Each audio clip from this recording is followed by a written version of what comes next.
Good morning and welcome to Early Exchange with Femi Ayodele, Sam Oruoje, and Idahosa Osamanze.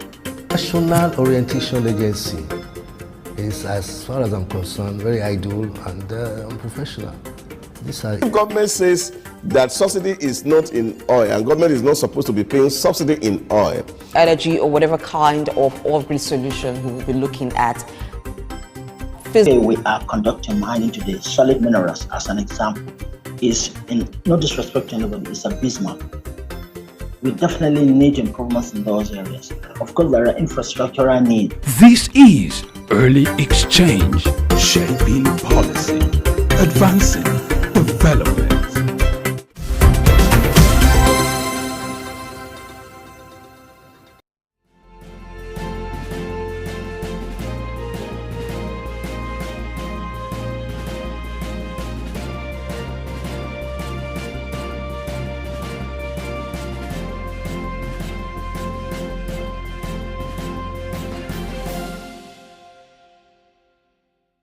In the news, federal government boosts funding for inter-university centers. Nigerian government urges local support for school feeding program. ECOWAS Parliament calls for lifting sanctions on Niger Republic. Poland's new parliament takes steps to reverse ban on IVF funding. UK Chancellor proposes easier conversion of houses into flats. Good morning and welcome to the morning news update on Souk News, where we shape policy and advance development. I'm Adesua Iramoseli. We kick up from Nigeria, where the federal government has announced plans to seek enhanced funding options for countries for inter-university centers with the aim to bolster their training and research capabilities. During an interactive session with the Chief Executive Officer of the centers, Minister of Education, Professor Taha Maman, expressed the intention to establish a dialogue between the ministry, the centers, and the Tertiary Education Trust Fund, TED Fund, to include the InterVarsity centers in TED Fund's funding framework. Additionally, Minister of State for Education Dr. Yusuf Tanko pledged to advocate for improved funding for the centers, emphasizing the pivotal role of training and research in national development. The chief executives of the center highlighted challenges such as inadequate funding, low patronage, and constraints hindering academic staff from attaining professional positions, along with infrastructural issues. Nigeria's Minister of Marine and Blue Economy, Adegboyega Oyetola, says the federal government is set to re-establish a national shipping line through a public-private partnership arrangement.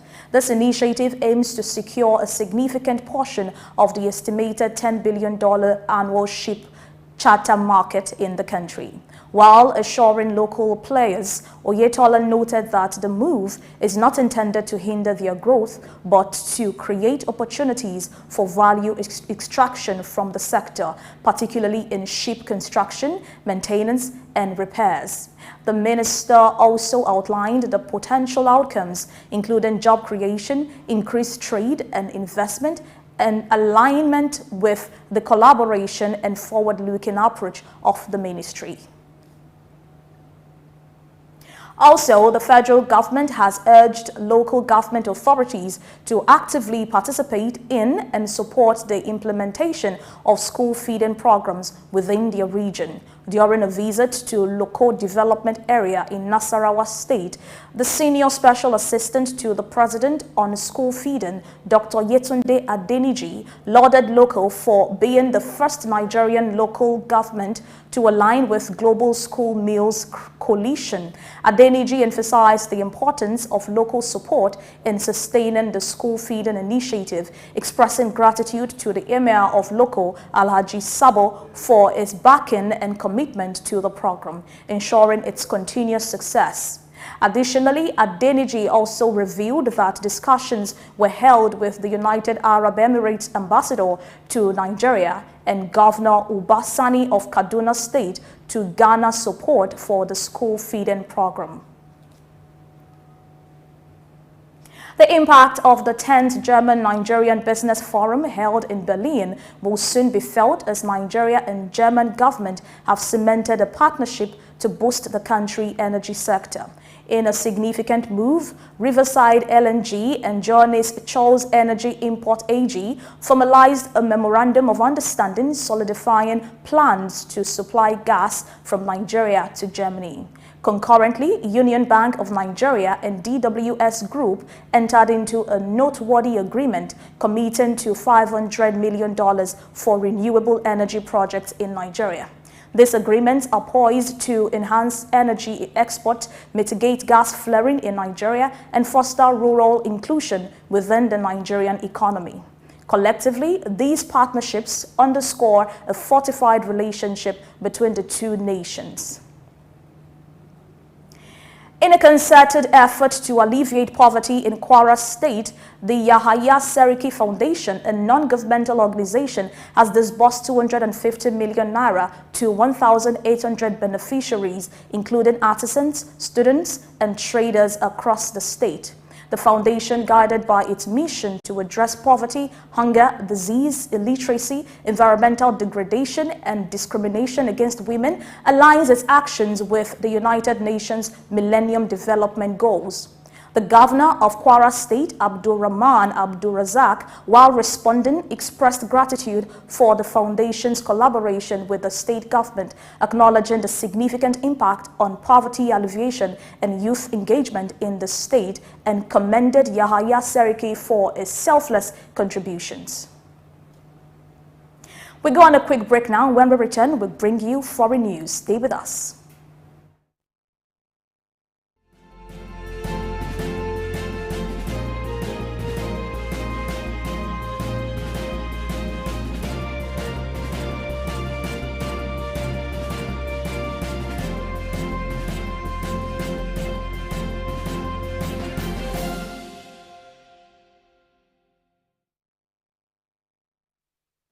Welcome back. Remember, you can follow us on all our social platforms at Souk News.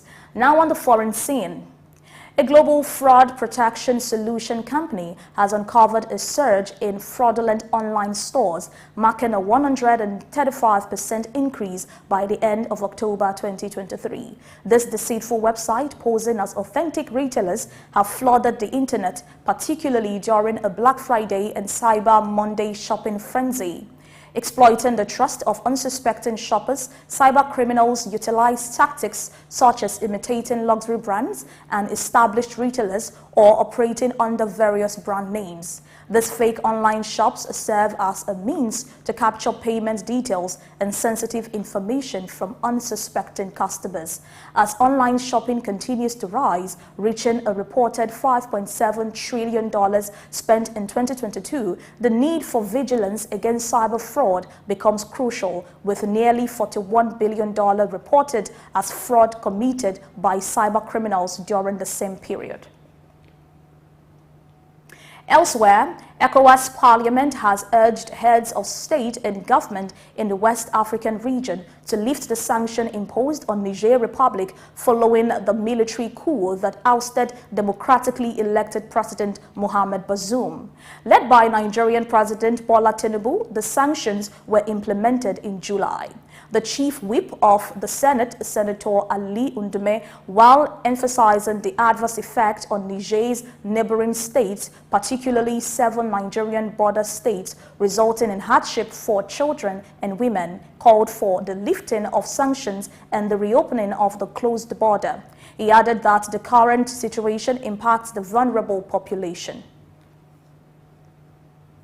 In another development, the World Bank has identified Ghana, Egypt, Rwanda, Sierra Leone as part of the 10 countries grappling with the most severe food inflation rates globally, excluding Nigeria. The report, accessible on the official website of the International Financial Institution, designated Lebanon as the nation experiencing the highest food inflation rate worldwide. In addition to Egypt and Sierra Leone, the list includes Turkey, Rwanda, Ghana, Guinea, Pakistan, Suriname, and Malawi, based on the review of each country's consumer price index from May to August 2023. The report highlighted widespread food inflation across regions affecting countries in Africa, North America, Latin America, South Asia, Europe, and Central Asia.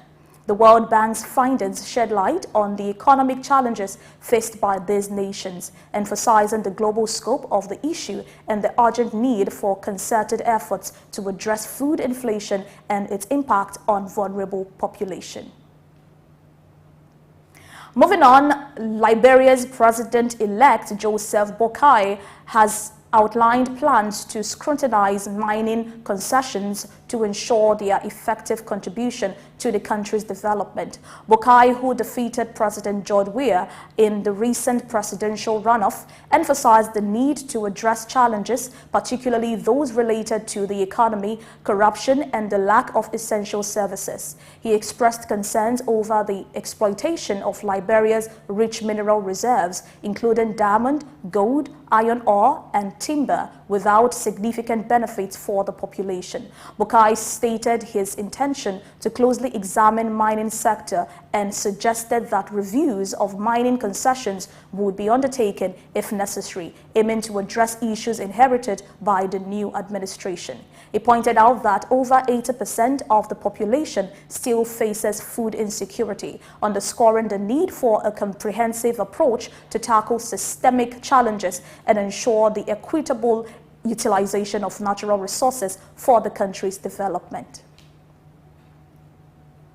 Elsewhere, the permanent representative of France to the International Civil Aviation Organization, Laurent Pic, has stressed the role of financing and supportive legislation to drive an investment for sustainable aviation fuel production. Speaking at the ICAO conference on aviation and alternative fuel, he highlighted the significance of the European Union's legislative framework, Refuel EU, which mandates energy producers to blend SAF with traditional fuel by 2030. He noted that France is actively supporting this transition by funding research and development, particularly to assist the private sector in venturing into this new business landscape. In 2030, energy producers producing jet fuel in France will be required to incorporate 6% SAF into their fuel. Also, Poland's newly elected parliament is taking steps towards overturning a ban on government funding into in vitro fertilization, IVF, after the recent election led to a shift in control from the Conservative Party, which has enforced the ban. The centrist majority in the new parliament is prioritizing the reinstatement of IVF funding. Lawmakers stressed the importance of this decision, emphasizing their commitment to addressing bans imposed by the previous right-wing government at the beginning of the term. The debate on IVF funding holds profound implications for many childless couples in Poland, a nation with a population of approximately 38 million. State support for IVF was initially introduced in 2013 by a liberal government led by Donald Tusk, but was later prohibited in 2016 by the conservative government, citing concerns about the destruction of human embryos during the procedure. Still ahead in its effort to address the housing shortage in the UK, Chancellor Jeremy Hunt has unveiled a plan to simplify the process of converting houses into flats. As part of a broader set of promises to tackle the nation's housing challenges, Hunt announced a proposal for a new rule that would permit any house to be converted into 2 flats with the condition that exterior remains unchanged. This move is aimed to increase housing options without altering the overall appearance of the residential property. Despite speculation, the Chancellor's autumn statement did not include a widely anticipated cut-in stamp duty, a tax on home buying. While this measure, which would have lightened the financial burden for many British homebuyers, was absent from the announcement, the focus on easing the conversion of houses into flats signals a commitment to finding alternative solutions to the pressing issue of housing availability. Moving ahead, the recent development in the United States job market brings encouraging news as the number of individuals seeking unemployment benefits has noticeably decreased. This decline suggests that many businesses are making efforts to retain their workforce, even in the face of a gradually cooling job market. In the week ending November 18, there was a significant drop of 24,000 in the number of people applying for unemployment benefits due to job loss. This change, reported by the Labor Department, marks the most substantial decrease in such claims since the month of June, implying a resilience in the job market, with employers evidently working to maintain stability and avoid layoffs despite the overall slowdown in hiring.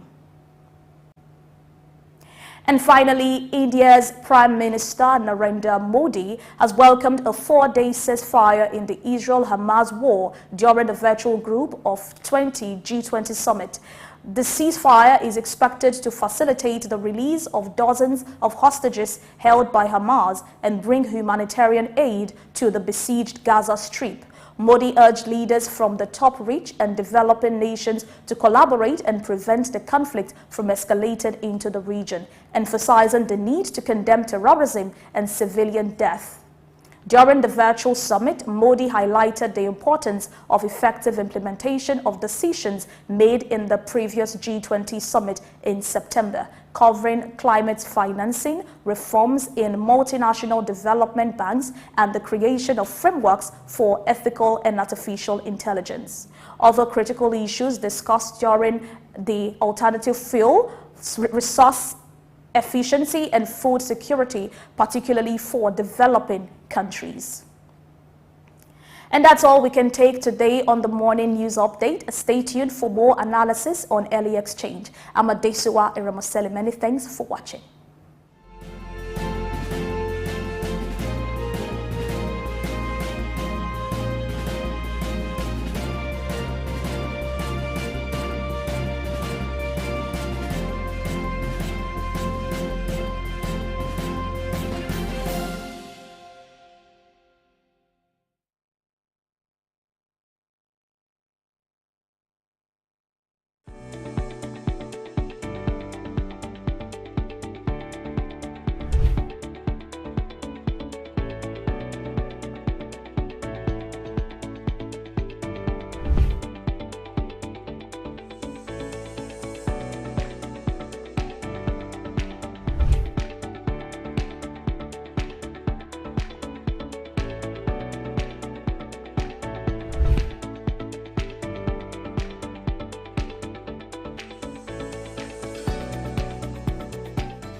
Good morning and welcome to Early Exchange with Femi Ayodele, Sam Oruoje, and Idahosa Osamanze.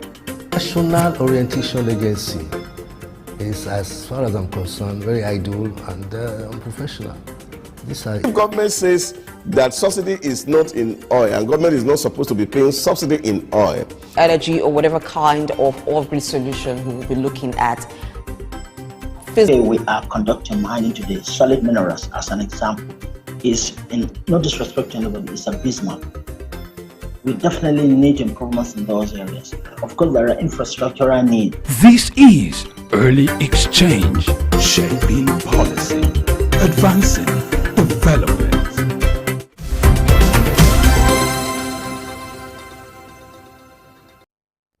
All right, thank you, Adesua, for taking us around the world with news update. It's Early Exchange, where we shape policy and advance development with our conversation. Now, we are set to do that right away now. We're going to news analysis, where we look at the major headlines trending today. And I'm not alone. Blessing is here. By appearance, you will know that someone is set for Christmas. Blessing, how are you today? I'm good. Good morning, Femi. Yeah, the touch of red. Yes. Christmas is almost here. Lady Santa is here. Good morning, those of Samanze. it's good to see Santa Claus this morning. Santa Claus.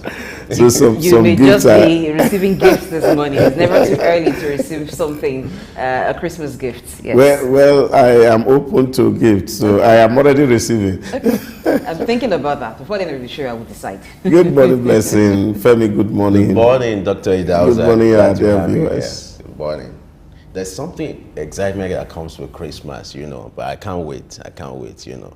don't wait. But right now, let's go into the news analysis. It's all in the air. Just get into Balogu and see what is happening. And then you know already that Christmas is here. Yeah. All right, let's start with the part that's happened between the Nigerian government and the German government, talking about the business forum held in Berlin, with the impact of that, which is coming as the Nigerian German government have cemented a partnership to boost the country energy sector.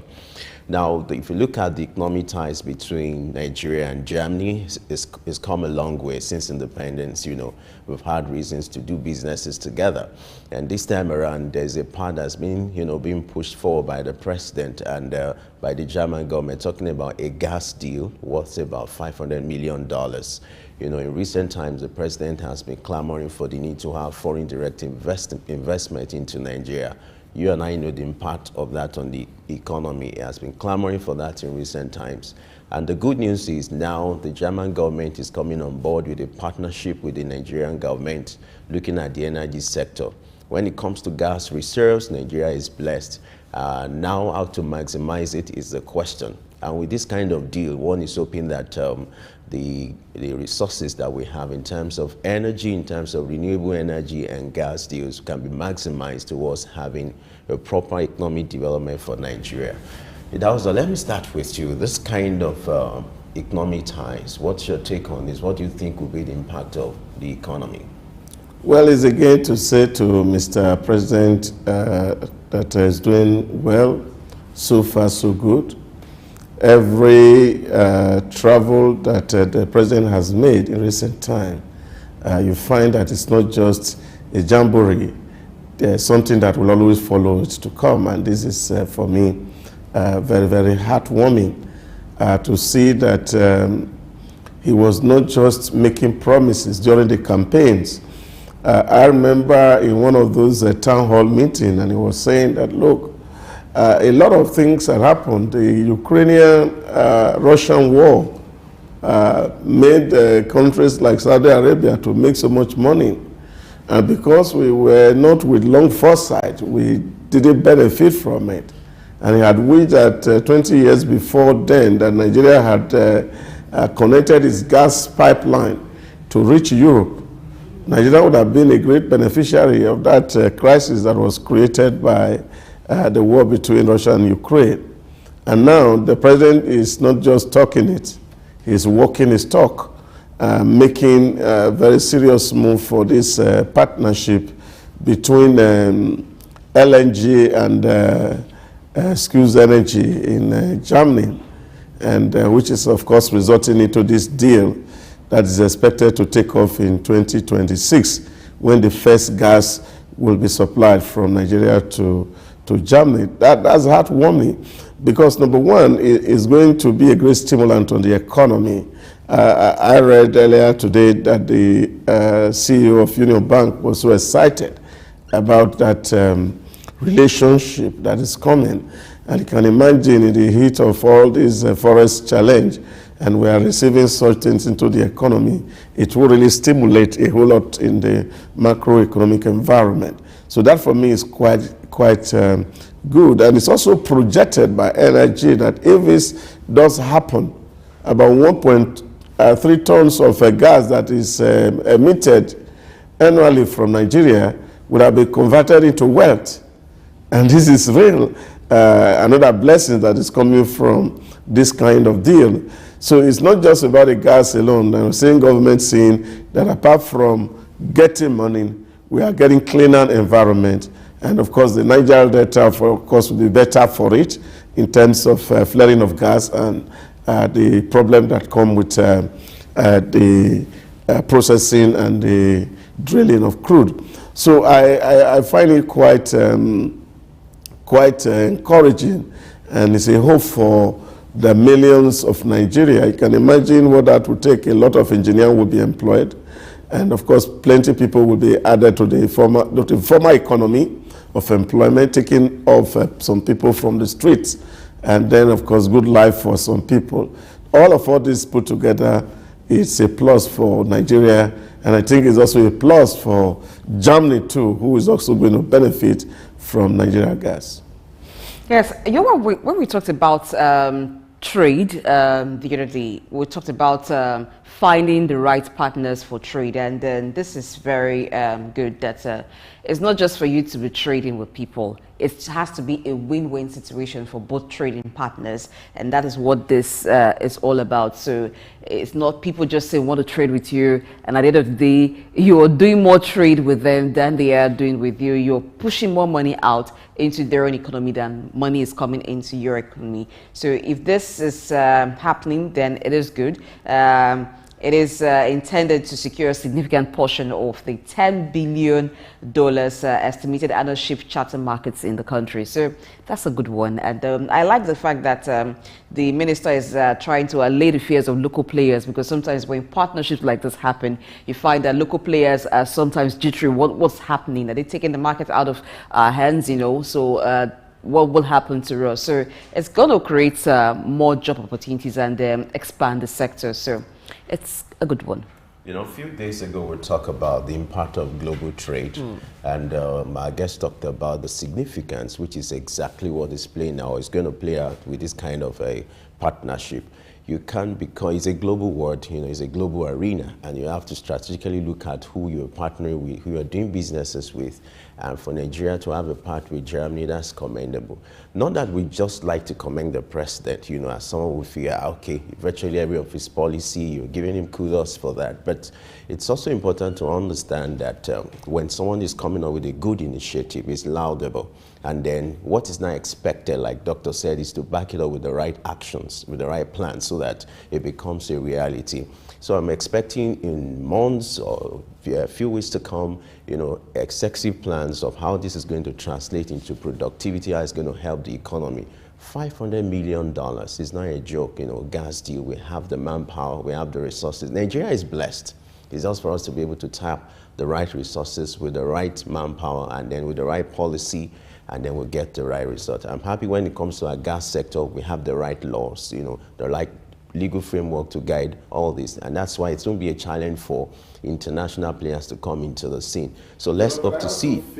That we also must also be very, very conscious of the way we deal with issues. I've always said the role of government is to facilitate trade between nations so that you can create prosperity in the environment. And that's what citizens actually benefit from. Yesterday, I had a cause to even have to write a comment on the National Assembly while having plenary sessions with camera on their faces saying that Abuja is not safe. And that was quite not good because it was this marketing. And you see your president on the one breath is saying, bring your money into our economy. And the other organ of government that is supposed to actually be complementing what the government is doing is having plenary and talking about how unsafe, that if Abuja is not safe, which other place in Abuja, in Nigeria can be safe. Now, this can be demotivating for foreign investors, and I think we must be very, very careful the way we play politics, because for me, I don't think that if there are even issues in security sector, these people are well placed and they can place a call across to the people concerned without really bringing it to the fore of the television. Because this is issue. People are working hard to see how foreigners come to help your economy. Because there's a symbiotic relationship between insecurity and poverty. We all know that it's because there's not much money in the economy. And that's why the insecurity is very high. Young men, young women who are very, very active and they want to do things. And we saw that it was part of even the selling point of Mr. President, that we have a vibrant and intelligent young people who will be a plus to this economy. So we cannot demonize our environment and be hoping that people are going to bring in investment into this climb. Now, the more we demonize it and the more investments care, the more of the insecurity we are going to have. And I think what we should actually focus on as a nation is to be speaking to issues that can create prosperity and take people away from crime, rather than amplifying crime itself. Yeah, and the thing is, when you watch things like that, you're wondering why such complaints will be coming from that kind of quarter, I mean the National Assembly. Now, ordinarily, one would think, oh, it's the truth, let's say it. But you can't be complaining the way the layman or the man on the street is complaining when you are in a position of authority, at least to some level. Now, like it also has said, if this is taken to the security authorities and say, this is what we have noticed, there's more power from them to push it and say, let's ensure Abuja is safe. So if you, as a rep or a senator, is telling me, let's assume I'm watching at home, that Abuja is not safe. So me in Lagos, what should I do? Yeah. What should I do? It was quite embarrassing for me as a person, and I was looking and I said, look, why security matters are not discussed in the open? They are private thing, because as you're discussing it in the open, the people who are also responsible for this crime, they're also listening to you. And they say it sometimes. You don't do your war strategy in the front of television. You go to the back end and look at what are the real issues. Sit down with the executives, sit down with these people, and then have an understanding and say, this is what is happening to our nation. This is not good enough. We don't want people to hear this. And then, of course, we work our plan to see how to deal with it. But when you take this thing to the front of the camera, because we are living in a small global village, that everybody is seeing every other person. So we must not demarket ourselves just because we want to gain some credit. There are a lot of things to be done in Nigeria. There are some rules that are so old that needs to be reviewed. We need to work hard to see how we can even rejig our constitution to reflect the yearnings of the people. These should be the things that will be of interest to that arm of government, rather than dwell on the issue as if people are sleeping and they are not doing anything about it. No, what I find even a bit appalling is the strength with which they say it. And they also say it in a way as if we are helpless.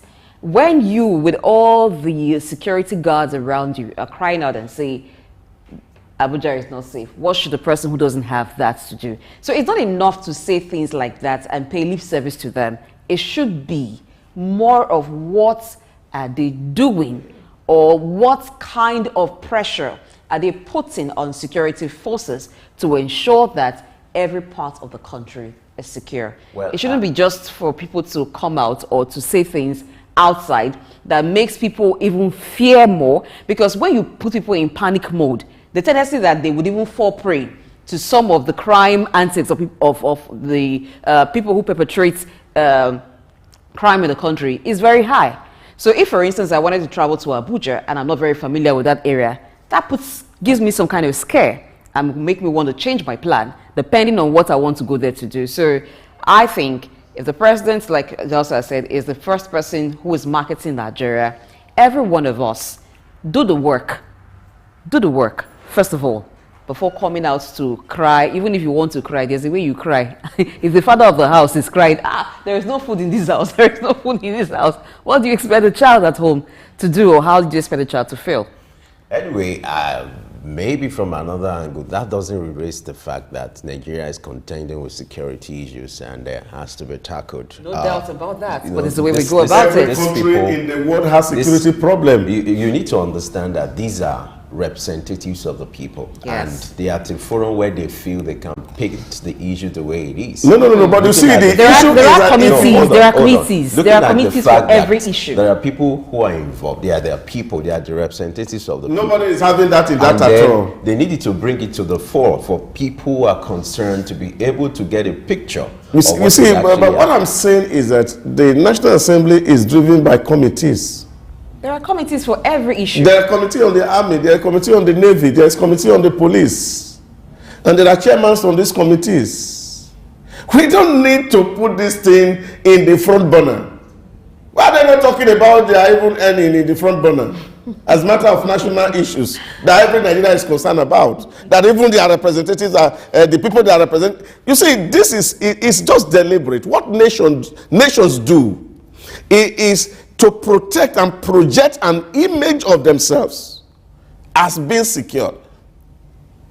And you see the energy with which the American people is trying to fight one man over the Capitol Hill January 6th occurrence.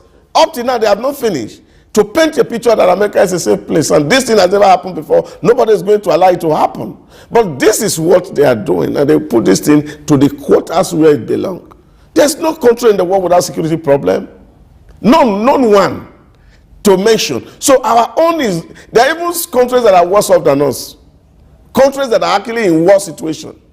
I don't think that their parliaments go up there to say, oh, this is it. They are meeting in Abuja. If Abuja is not safe, would they be in the chambers? So this is the issue. We should not over glorify evil and make the poor man on the street to lose hope. They, like Blessing has said, are in a better position to offer hope to the hopeless. And they should not look as if they are helpless. All right, I'm sure if you ask them, they'll have reasons for what they're doing. All right, let's leave it there. Let's move on to the next story, which has to do with the blue economy. You know, the minister, Adigboyega Oyetola, says the federal government is set to re-establish a national shipping line through a public-private partnership arrangement. All right. This initiative, according to him, is to secure a significant portion of the estimated $10 billion annual cheap charter market in the country. Now, the Minister of Marine and Blue Economy, Oyetola, the former governor of Osun State, is coming up with a new initiative. It is not new anyway. We used to have the national shipping line, which was the Nigerian national shipping line in the 50s. You know, it became moribund around in the 90s, maybe around 95 and all that. And so now it's coming up with a new initiative to resurrect this shipping line called National Shipping Line. We once had stories, you know, that trade the issue of Nigerian hair, you know, has to do with the issue of aircraft and all that. But now it's coming to the issue of the marine sector now. You know, the minister thinks this is the next thing Nigeria needs to do.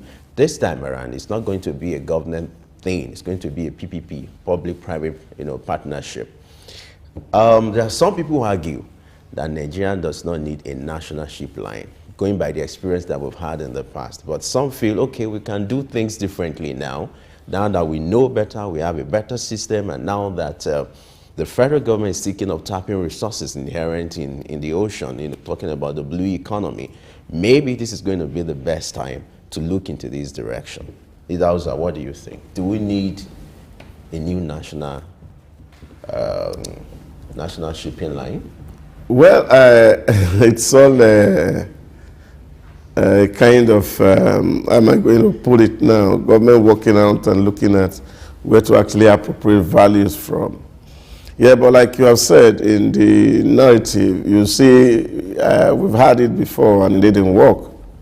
even when some... It even worked to an extent. It was the glory of, the African market then. But to an extent... Well, you see, that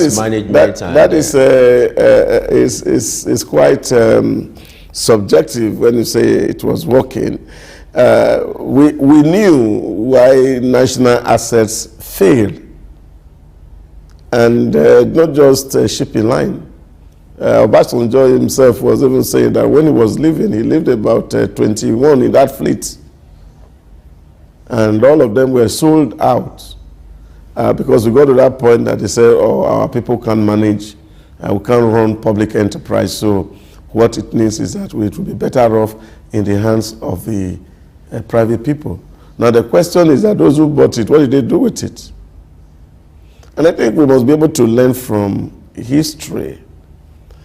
One of the things that I feel that this government can do is to see how much we can invest in stakeholders' engagement. Because we really need a change of values. Because we know the things that are making us not to prosper, that are making us not to focus on excellence. A simple mediocrity that is glorified by politics. Because when you politicize economic issues or development issues, they become a liability to the nation. So this is the issue. And if this is the issue, what are the plans that we are going to put on the ground that to see this run? We're still waiting to see NLPC, even after privatization, make profit, like other national oil companies are doing elsewhere. So these are the issues, because we are not going to import human beings from the moon to run this process. There are going to still be people with our skin who's going to drive this process.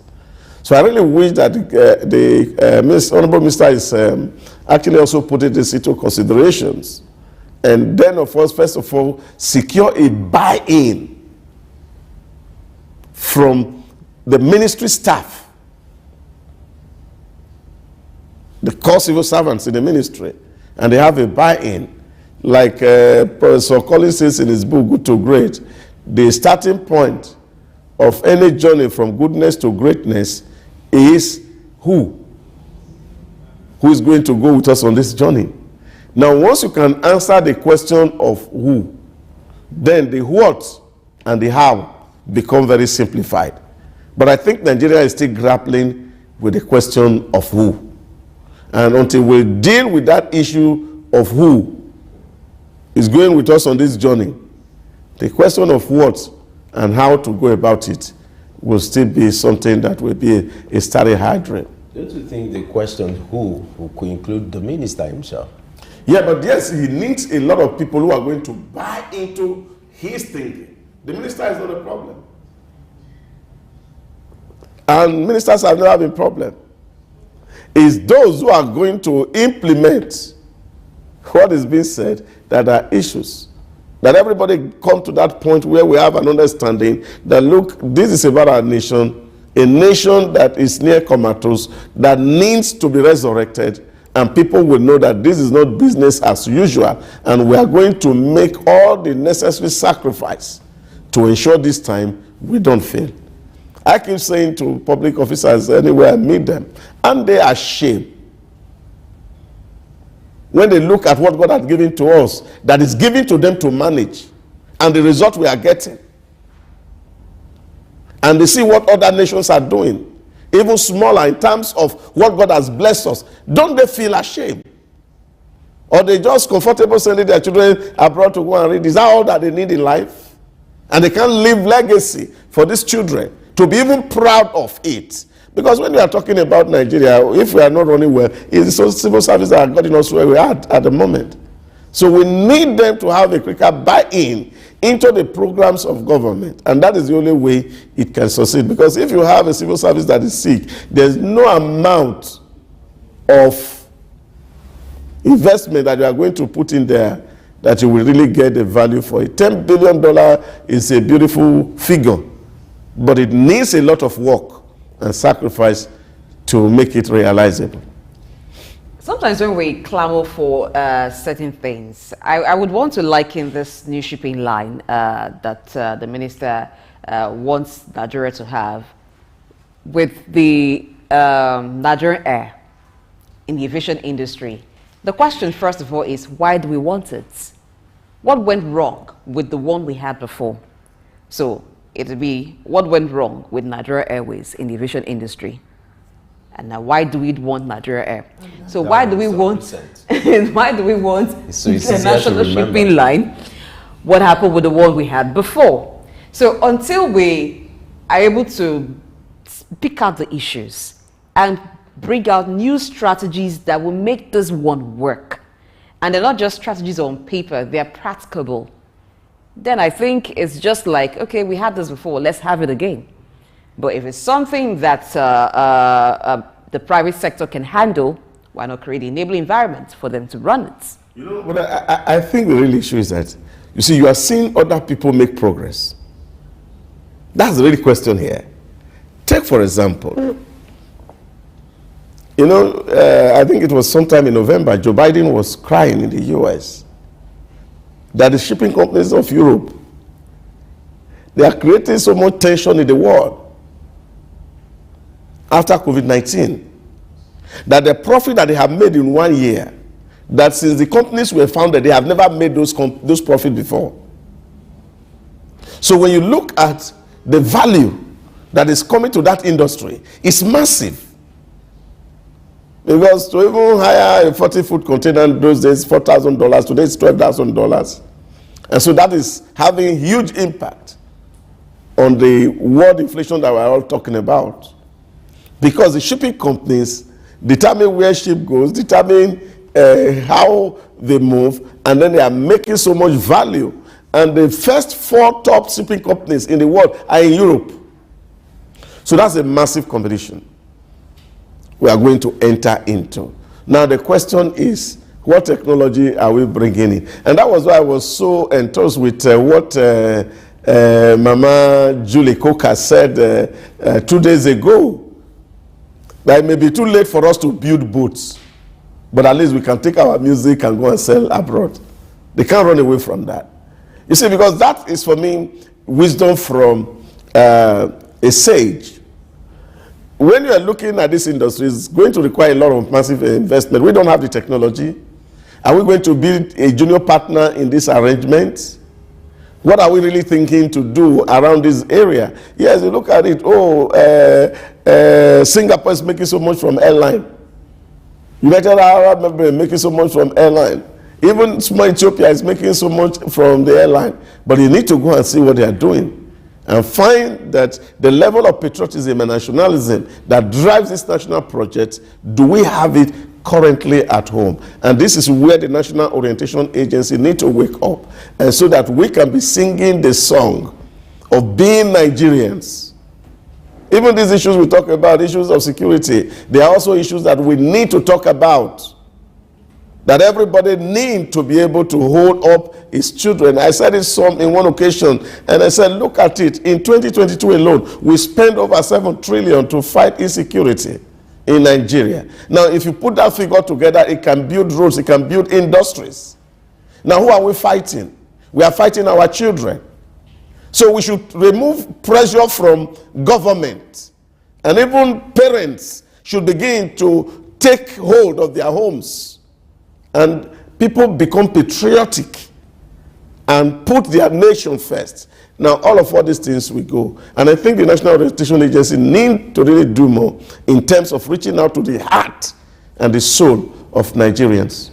I think they will need to do a lot of work to be able to get into the heart and soul of Nigerians, because where you have poverty as the base of a lot of things, and it's like survival instinct, and because of the wrong upbringing that some people have had, so it's the end justifies the means. At what they see being projected, they see those who are supposed to be the models, the role models. I'm talking about those in position of authority, and they see how people get away with embezzling, and they're giving more titles and titles. So they feel, let's take our pound of flesh, and taking pound of flesh could mean get it from anybody. So it's going to be a lot of work. How effective that message or those jingles are going to be, I really cannot tell. For me, coming back to the issue of the national shipping line, I do always ask this question: do Nigeria learn from history? You know, if we've had something like this in the past, like you said, what went wrong? What are the lessons? And for me, strongly, I feel this shouldn't be the priority for the minister. You know, it should look at how to upgrade infrastructure when it comes to that sector. You know, if you look at the state of the ports and seaports in Nigeria, go to Apapa, go to Tinkan, you know, this technology, they are obsolete. And I strongly feel, even if you have the shipping line, you're still going to rely on this equipment, this old equipment. Infrastructure. And that's why, for me, I think his priority should be how to upgrade this equipment. You see people, you know, patronizing neighboring ports because they're cheaper, you know, because of the technology. Today you hear that server is down.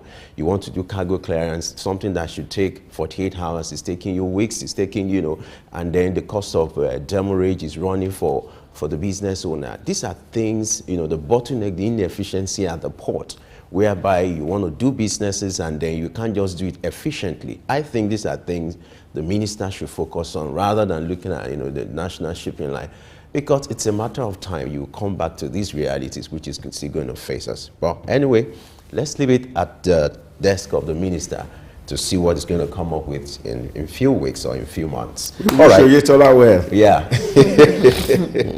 All right, let's go to the next story, which has to do with the school feeding program. This time around, the federal government is urging local government authorities to actively participate and support the implementation of the school feeding programs in their regions. We all agree that there's no policy that will succeed if the people involved, you know, are not being carried along.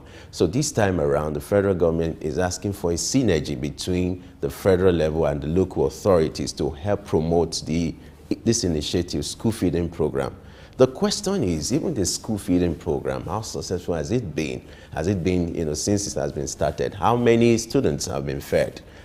You know, how sustainable is this? And then have you seen instances where, you know, this is being carried out the way it ought to be carried out? These are issues we even need to talk about. Let me start with Idahosa, the school feeding programs. Well, I think there's some success stories around it. And I think for me, really, it should be a welcoming development if the local governments really can participate in this enterprise, because what really this will mean is not for us to be importing rice or beans from somewhere. It's actually that the children are fed with agricultural produce that are produced from their environment. Every locality has the kind of crops that are unique to them. And so what this was supposed to do was to create a whole lot of entrepreneurial activity around both agric value chain. So some people are producing in the farm. Then, of course, the people who are supplying food to the school take it off them. That creates a lot of economy. So the farmers are guaranteed of off-takers of whatever thing they produce. And then, of course, those who are the off-takers also know that there's a ready market for them in the children that are going to be fed. Now, this is what the design is all around, is to create an economy. Now, if the local government invests in some of all these things, what it will do is that you really will create a people who are empowered to a large extent, that they are now productive themselves, and then they are able to pay tax. And then that incentive take a lot of children who are not able to even have good meal, to have access to good meal at least once in a day as they go to school and they eat healthy food. So, but the extent to which this supervision is done is another thing, and that's why we are looking at it from what federal government has done. It may not look as if it is having impact because the local authority that are closer to the people are not participating effectively in this program.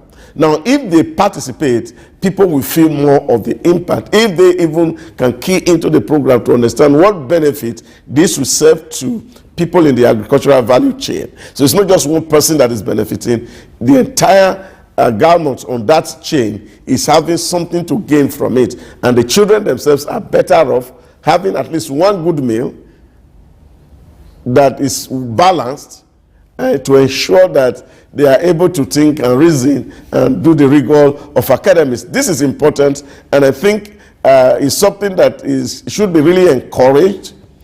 Some nations have done it successfully. India is doing excellently well in that regard, and I think we can do it because God has actually blessed us with things in nature that will make food not to be too expensive. But unfortunately, dollar is also determining how much of these things that are produced locally are sold.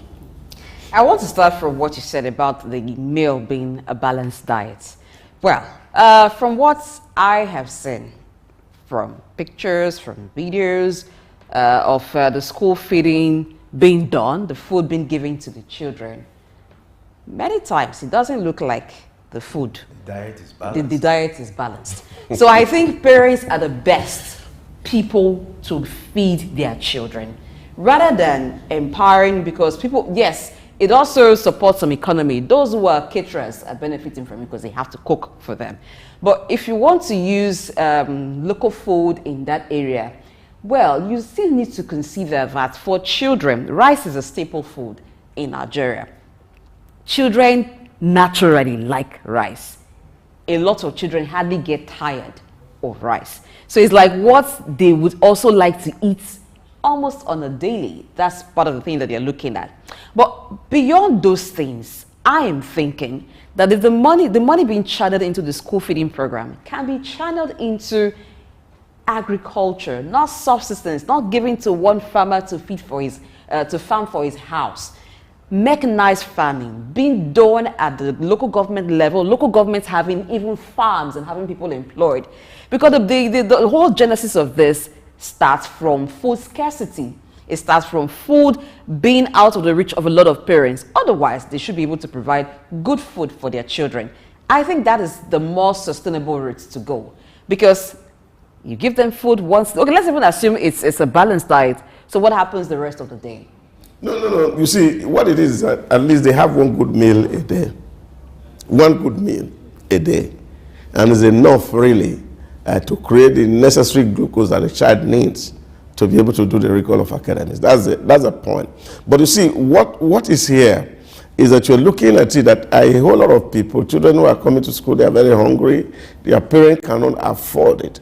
So what government is doing is creating an economy. That's the way you have to look at it. Growing up as a child, maybe we eat rice in 3 major occasions. During Christmas, during Independence Day, and during our harvest. So those 3 occasions, you may have the privilege to eat rice. Every other day, you eat all manners of meal. I see my mother make cornmeal in different ways. And some of them even look like rice, and they make stew on it. And the last time I was in Kigali, and I said, oh, I saw this cornmeal. I said, yeah, my mother used to cook this thing when I was quite young. So there's a whole lot we can do creatively with products that are made from our soil. There are plenty of arable land, vegetables that are grown here. We have one small portion of protein added to it. So this is what is supposed to be created. Now, from Femi's village, they eat pounded yam 3 times in a day. Yes. And when you are passing through that neighborhood, you are hearing that pounding. So this is how we all grew up. We are not used to eating rice like that.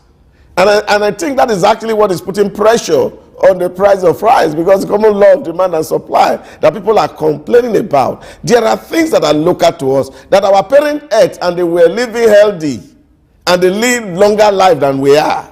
So this for me is where the real narrative is. For me, school feeding program is not a bad idea, but it should be handled well, such that the caterers are supervised to be sure that the meal that are given to the children are balanced diet at least once in a day. And then, of course, that it's not costing so much because the ingredients and the condiments are found within the locality. And then, of course, children should have a good ration. That even if it is that one meal they eat, going to bed in a day, it should be sufficient for them. Right. That point you made about supervision, it's where the problem is. How sustainable is that? For how long will they be supervised? Well, I strongly... Those are the troubles. I strongly believe that Nigeria, you know, as a country, we are not bereft of good ideas. It's just the implementation. And, you know, for the school feeding program, it's a good one. You agree with me that the hungry man, you know, is an angry man. There's poverty in the land. I never said it was not a good problem. One of the things, you know, one. this will also achieve is to serve as incentives to motivate the students to come to school. Because some of them, you know, if they're not eating, they're hungry, you know, that may be another issue for them. But now when they know that you're coming to school, you're going to have a meal per day. It could also serve as incentive, apart from the fact that it's going to create jobs. Well, my concern, like you're trying to point across, is the area of supervision, which I feel this should not be another tool for politicians to take over or hijack it for political reasons, even at the local level.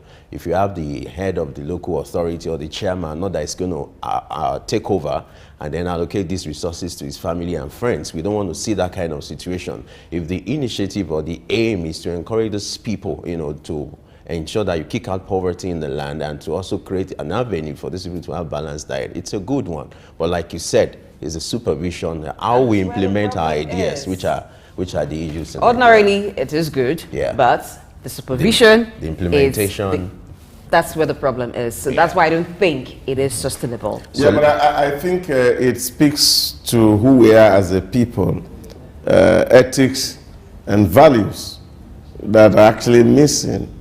That people who seize this opportunity are supposed to be leveraging it and blessing and thanking God for opening this door rather than take advantage of the people only for their private benefits. And I think on this stage, on this morning, we speak to every Nigerian. Have value for life and have regard for the next person who is close to you, because you really cannot tell what that child can become. Yes. All right, with that, I call that a soundbite. In fact, our production team needs to tweet that. Oh, yes. You know, with that soundbite and the wise counsel from the wise man, definitely. We have to wrap up this news analysis. Dr. Idahosa, thank you so much for being part of this segment. Femi, my pleasure. Yeah. All right, let's go on a short break. Our big story today, we're looking at abuse, you know, substance abuse, drug abuse, and addiction. Oh, you're going to hear a lot about this after this short break. Stay with us.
Morning and welcome to Early Exchange with Femi Ayodele, Sam Oruoje, and Idahosa Osamanze. National Orientation Agency is, as far as I'm concerned, very idle and unprofessional. Government says that subsidy is not in oil, and government is not supposed to be paying subsidy in oil. Energy or whatever kind of off-grid solution we will be looking at. Today we are conducting mining today. Solid minerals, as an example, is, in no disrespect to anybody, is abysmal. We definitely need improvements in those areas. Of course, there are infrastructural needs. This is Early Exchange, shaping policy. advancing development.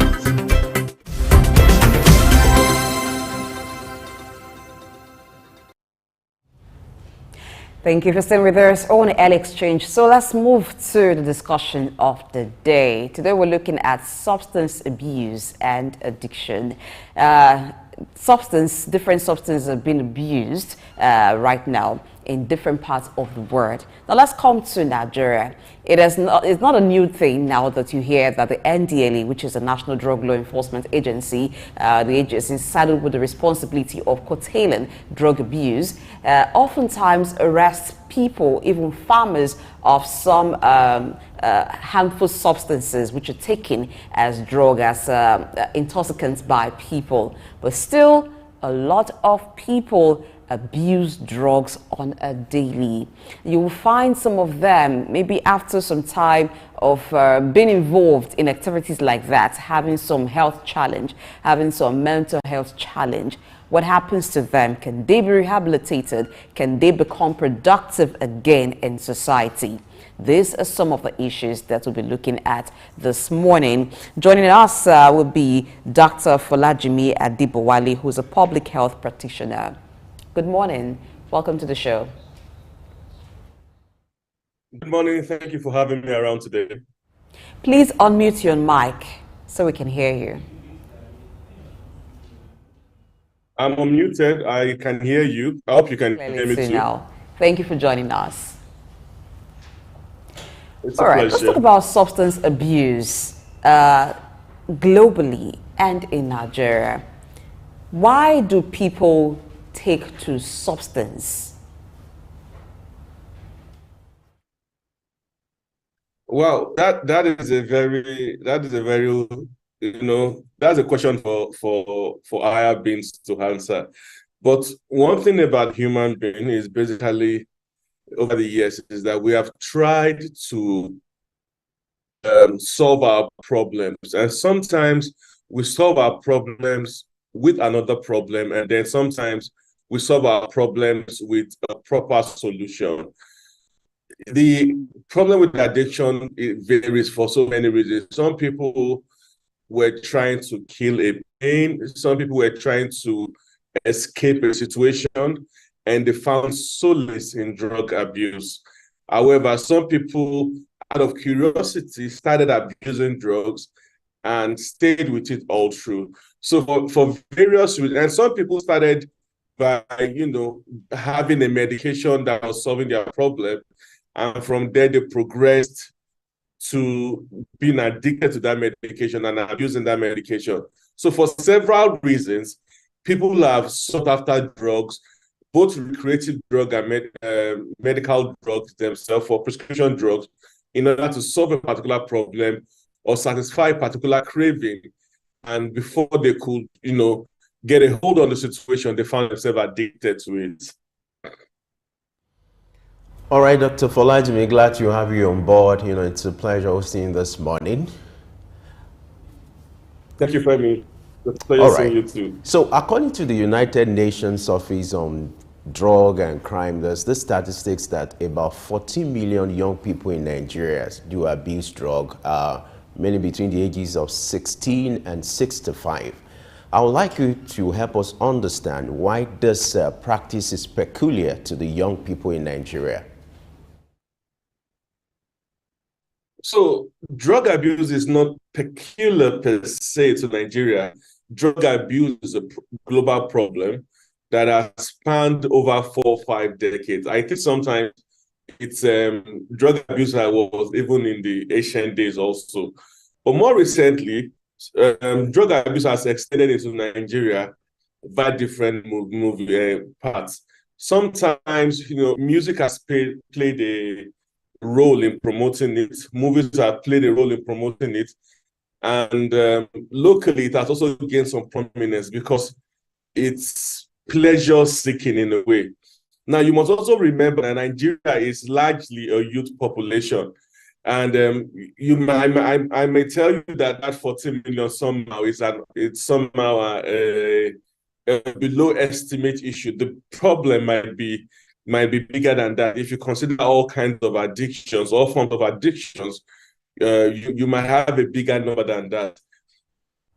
At the same time, we have a country where how do I explain this? We have a country that is poorly regulated in so many ways, and this poor regulation has made certain things that are not supposed to exist proliferate and have a stronghold on the country.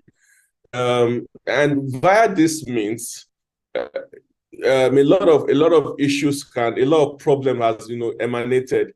A 10-year-old in some parts of this country can buy alcohol because there's no strong regulation where the seller will say that, no, I will not sell alcohol to you. Same thing goes with drugs. Even though NDLEA is doing a very good job, the problem about police in Nigeria is that Nigeria is a very large country. And most of the time, we don't have enough law enforcement agencies to effectively police the country. So a lot of these things still move around. But overall, we have a largely unregulated, unsupervised, youthful country. Okay, when you were talking earlier, you mentioned that some persons perhaps have been on a prescription, and over time they began to abuse that prescription. How does that happen? How do you get addicted to prescription, for instance? Okay, so there's this group of drugs called opioids. They are meant to be painkillers, but they're also addictive. So sometimes some things themselves, some drugs by themselves are addictive. Some of these drugs have found themselves in, and these drugs have been, in time past were strictly prescribed by medication, but sometimes without medication, people lay their hands on them. And we have what they call an opioid epidemic, even in the US right now. 80% of heroin users in the US were once upon a time prescription medication users that they abused. And, it becomes very fearful in this case because the addicts are not, riffraffs on the road. The addicts are young college, young university, young students, athlete students, bright students, working class men, people who just had an injury and they're given medication to solve that injury, and they got addicted to that medication, and they began to seek alternative ways of getting it beyond the doctor's prescription. And from that medication, they progressed to using more harder drugs like cocaine and heroin and meth and stuff like that, and became addicts. And it becomes more fearful because this issue in the US could happen to anybody, not just riffraffs and people that you think look like a typical drug addicts. All right, I would like you to talk about some of the substances that are commonly abused in Nigeria. And you as a medical doctor, I would like you to also talk about the health implication of substance or drug abuse. Well, from my last investigation on this matter, I can assure you I am not so familiar with what is being abused. And over time, they move from one type of addiction to another type of addiction. More recently, there's been an addiction on laughing gas. I found out there was an addiction on laughing gas. Before now, some opioid drugs have been, abused. Some alcohol has been abused over the years. Alcohol combined with some other things have been abused over the years. Even alcohol itself can be abused alone as a fact. So over time, unless you really investigate and roll on the street or know what's going on the street, you might not know the full extent of the list of things that have been abused. There was a time it had to be gas from the sewer. Sometimes it has to be guns. Different things have over the years in different parts of the country, in different parts of the world, is being abused by people, young people who are seeking one thrill or another, and getting into trouble. Concerning the health implications, well, by definition, health is health combines the body, the mind, mental and social. One of the biggest problem you can have as a health challenge is a mental problem. So mental health challenges are tough. They are tough on the person, they are tough on the society, they are tough on the loved ones of those people.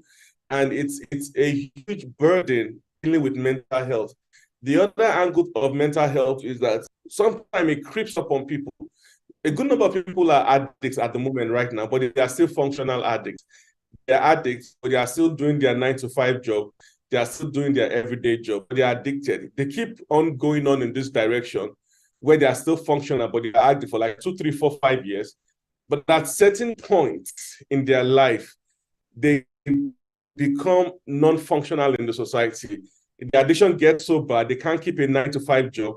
They can't live with people anymore because they keep stealing people's money, make life miserable for people around them.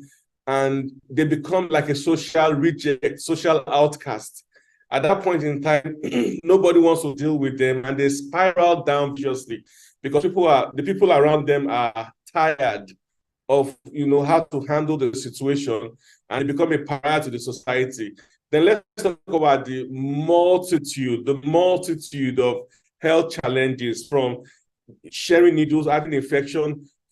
Some of them have to go into prostitution and risk having STD and so many other issues, to the multiple organ damage this drug has on their body, and ultimately to death. And even when they don't die, the damage to their mental faculty might leave lifelong debilitating scars on them, that you meet them and you begin to wonder, are they really in the right senses? Are they ever going to recover from this thing fully? So it's a really wasteful, it wastes lives, terribly. We see videos of cities in the US or in Canada where drug addicts reside, and you feel sad for humanity when you see these things. So what are the signs and symptoms of drug or substance abuse? How do you know someone is addicted to drug or substance? Very good question. So, like I said earlier, it's good when someone is still a functional addict, if, we can pick it up at that point in time and solve the problem. Sometimes people hide it so well, you don't know. So you might, be a keen observer to actually identify some few irrational behaviors. Irrational spending also is another thing. When somebody you think should be financially buoyant is telling you they're always broke, drug abuse might be around the corner. It might be something they're hiding from, spending money on. Or sometimes some people complain it's gambling, but we need to rule out drug abuse when you have young people. So apart from mental irrational behaviors that you see once in a while, another problem with them, it has to do with lifestyle. So by the time certain people go in certain lifestyle, rule in certain ways, it's better for parents to quickly pick up these things at that point in time and seek help. But the biggest challenge is actually the person itself. In psychiatry, there's something we call insight. When you say that a patient has good insight, that means the patient knows that there's a problem, I have a problem, and I need to fix this problem. But sometimes it is poor insight when the person you're trying to help does not believe that there's a problem, or he has everything under control and there's nothing to worry about. It becomes harder trying to solve that problem at that point in time. So it's something we don't really have a strong control over, but you just pray that whosoever is going through that issue has a good insight and a good realization at that point in time that you have a problem and you need to fix this thing. Beyond that, if the person is under parental control and parental authority, they have to take very drastic steps, possibly even change the person's location. If he's in a particular school or he's working in a particular area and you've noticed drug addiction in that person, one of the things that you need to do is move that person out of that area, that vicinity. If he's studying somewhere and you feel that this guy is addicted or is getting into addiction at that point in time, it's best to move that person away from that place. Such drastic steps sometimes might be needed to put an end to such a problem. Now, let's look at the issue of rehabilitation and treatment for someone who is battling with drug or substance abuse, who has been a victim for years. What could be the starting point to seeking medical help? And then how affordable it is when it comes to this kind of treatment and this kind of medical services? So, like I said earlier, the starting point of a good treatment is good insights. And, the second thing is if the person himself, realizes genuinely that with the problem, when they do not realize this thing, it limits what external people can do about it. Concerning rehabilitation is not cheap because it's a reorientation of life. Let me put it that way. Because, and if you look at the duration, rehab can take up to 1 year. Rehab can take more than a year. From what I've heard from people who have, survived addiction in time past, it's a daily battle not to go back to their old ways. That battle is never won. And that is why you see Hollywood celebrities who were once addicted get out of it. Then for one reason or another, possibly due to work stress and life stress and so many other stress, they fall back into addiction, and the fallback might be so heavy, they might overdose on that thing and eventually die. And there's so many stories in that regard. So apart from the fact that the rehabilitation is a big deal, rehabilitation is expensive because you have to live with somebody and monitor that person, daily. And this is where family support is very, very important. An addict, recovering addict, needs his family around him or her. He needs that social support. It's very important, and we can't really put a cost on that. When that family support is not there, that person might, have to be really strong-willed to survive on its own. But overall, beyond rehab, the recovery from an addiction is a lifelong battle. The battle might get easy, might get worse, and especially if they've come face to face with triggering factors. Are they in that same set of people, where they easily find this thing, or possibly the person has a spouse that is really problematic, or does he have a spouse that is really helpful? Is the spouse also doing the same thing that led to drug abuse and stuff like that? All these issues, all the social factors around that person, makes it makes it easier, more difficult for someone to recover from addiction. So there's nowhere in the world where rehabilitation is cheap. Somebody has to foot the bill.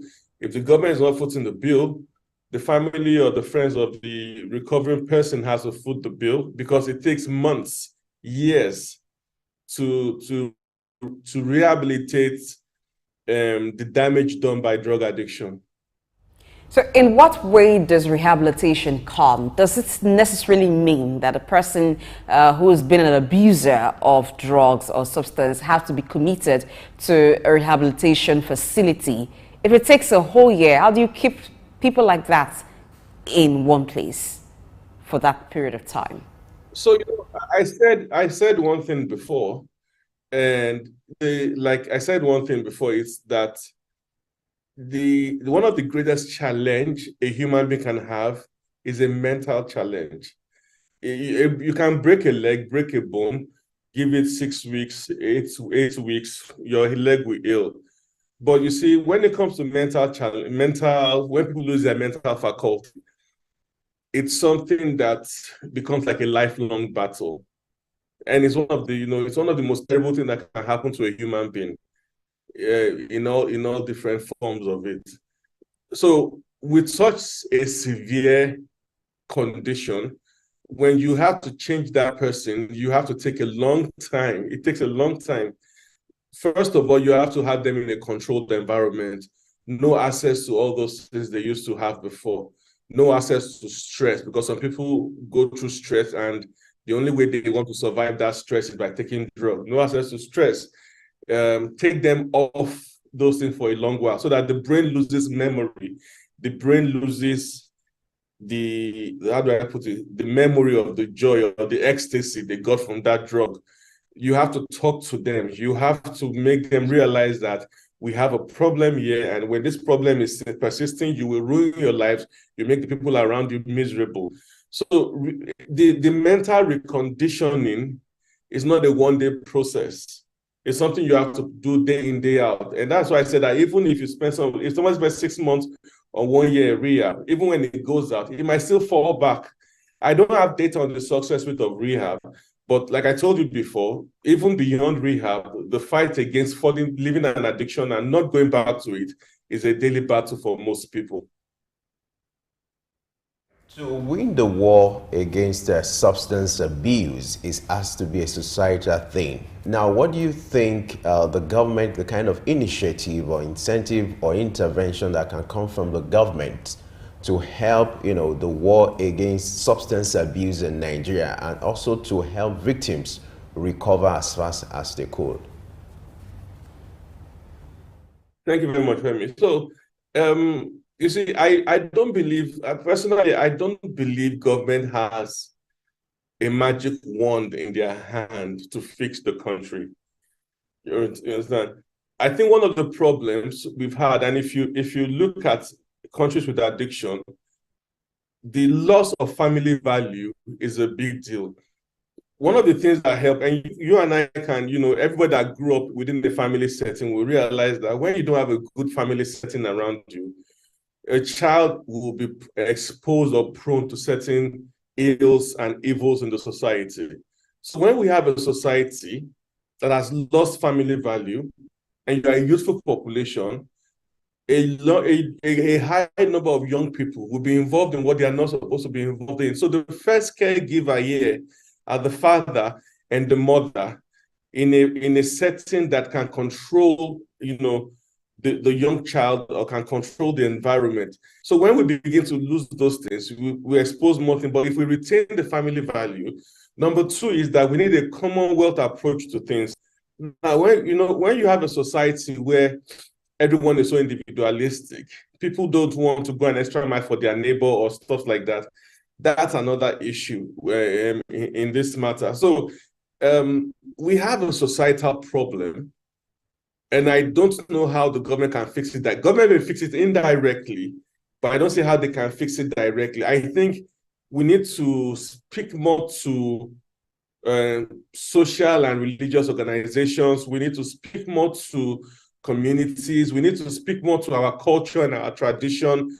These are more powerful institutions that can help the society curb this menace than the government. Like I said, we are a country of about 200 million, about 70% is our youth. I don't think NDLEA has up to 500 staff, 500,000. I don't even know. I mean, I don't know if they have up to 500,000, staff. How do 500 people monitor about 180 million people? So you see that we don't have enough. Even the police, our entire police, the entire law enforcement in this country are even limited, even to fight crimes and fight regular crimes, much more now to take it along to drug addiction. So we have a society where we don't have enough law enforcement, but beyond law enforcement, and I can tell you in places like US with more law enforcement that still has a lot of drug issues, law enforcement per se isn't the problem. I think we need to find a socio-cultural way of addressing our issues and our values and using that as a solution to a rising epidemic at the moment. All right, addressing things socioculturally. Culturally, Nigerians are very people who show compassion, who show empathy to others. If you go around the streets of the cities, it's not just a Nigerian issue. Globally, you find people who have gotten to the stage that they are on the streets, from abusing substance to becoming addicted, some of them being kicked out of their homes or being wildly insane, and they're on the streets.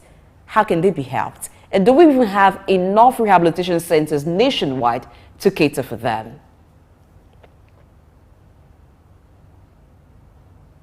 Well, the healthcare in Nigeria is sort of frail. The healthcare is thinly spread out. We don't even have enough hospitals here to cater. Malaria is already an endemic thing we deal with. A lot of health workers already, hospitals are dealing with malaria, dealing with other issues. And who will have the capacity to, admit a patient in for 3 months, 6 months, 1 year? the financial burden on that, on the parents, if they are not really financially strong, on the caregiver might be an issue. So most hospitals don't have the facility to take care of such cases. And also we need to talk about the social stigma involved with drug abuse, because drug abuse rolls along with mental illness, and mental illness has a big social stigma attached to it. A lot of people will tell you that if you go to that hospital, he's been admitting mad people in the hospital and you don't want to go there. So psychiatry, ever since, psychiatric and asylums have been a place of social stigma. And that's another big issue with drug addicts. The moment you are a drug addict and you're recovering, people will still look you with, I wish sure he's okay, I wish sure he's fully recovered. If you come into their environment, they'll be like, I hope he doesn't steal my money or steal something to go and buy drugs. So we still have to deal with that social stigma from the society in this matter, because those people will feel a recovering addict might even feel that he's not welcome in social circles, especially if everybody knew that he had really messed up once, he had gone into rehab and is out of rehab. They'll still kind of look at him. He may not be socially embraced in the society. And that alone might send him back into drug abuse and send him to his death. So like I said, we have a sociocultural role to play as a society. Hospitals and psychiatric rehabs are not enough. Although I am aware that several are, much more are coming up, because we are actually having more cases as time goes by, and the caregivers of these people are, sort of challenged, and even the affluent people that have this issue. Sometimes, when somebody who's come from a prominent family goes to a psychiatric hospital, when it's an admission, they will change it so that everybody know that, oh, he's from this family or he's from that family, because of the strong, social stigma attached to this issue. So the problem rolls like a vicious cycle. And sincerely, I won't tell you I know the solution to the matter, but I feel we, as a people, we need to culturally call ourselves together and, tell ourselves, do we want to gossip about this problem or about this person, and stigmatize this person, or do we want to help this person out and see how we can help that person out without, being harmful ourselves?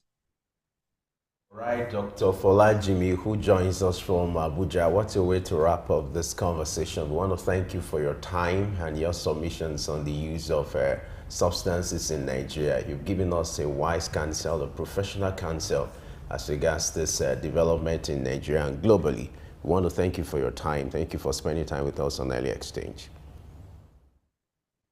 It's always a pleasure being here, Femi. Thank you. All right. We're still looking at substance abuse in Nigeria, and now we're going to look at the psychological impact, even the spiritual impact of this, because we're in a society where you have spiritual prejudice when it comes to issues like this. That will happen after this short break with another guest. Just stay with us.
morning and welcome to Early Exchange with Femi Ayodele, Sam Oruwoje, and Idahosa Osamanze. National Orientation Agency is, as far as I'm concerned, very idle and unprofessional. Government says that subsidy is not in oil and government is not supposed to be paying subsidy in oil. Energy or whatever kind of off-grid solution we will be looking at. Today we are conducting mining today. Solid minerals, as an example, is, in no disrespect to anybody, is abysmal. We definitely need improvements in those areas. Of course, there are infrastructural needs. This is Early Exchange, shaping policy, advancing development.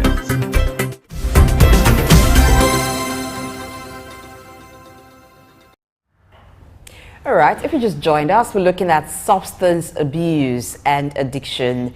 This is not a Nigerian issue, it is a global issue. But we have a huge youth population, so you understand why it is important that we look at it. And given the statistics of over 14 million people who are into substance abuse and addiction on a yearly basis, it is what we're talking about. And so we've talked about the rehabilitation and the treatment cost for persons who are abusers. But we do have people who take it upon themselves to actually provide support for these people. If you were watching before we went on the break, I asked about those who are on the street. Maybe families have tried to help them recover, but it has not been a success story so far, and so they're left to themselves on the streets, just being, for some of them, mentally deranged, for some of them, homeless. We have the NGOs who take it upon themselves to reach out to those people and find one way or the other to assist them. And so that's the angle from which we'll be looking at rehabilitation and treatment costs of persons who abusers of substance.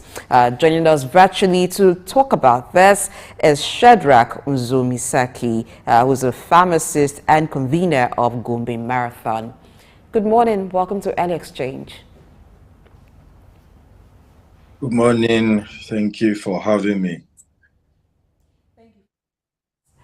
All right.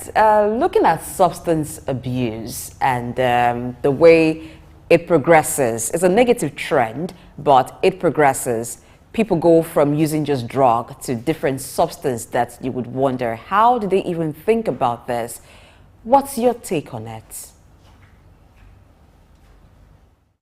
All right. Good morning, everyone. It's actually a pleasure to be here. So, substance abuse is something that I would say has been here for a long time, and it is dynamically gaining ground. When I mean dynamically, I mean it's something that you don't even know how sometimes it comes up from, due to the fact that this is a psychological thing.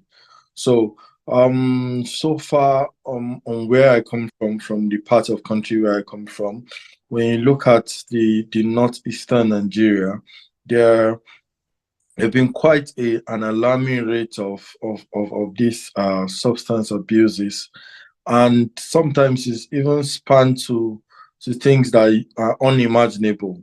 Now, we currently look at things like local herbal things that you to just come and take and make them lose their senses and whatnot. You hear things about people sniffing the gutters or drinking formalin and all, just so to get high, or as they call it, get high, and all that. So it's something that has continuously been progressing and silently not being addressed.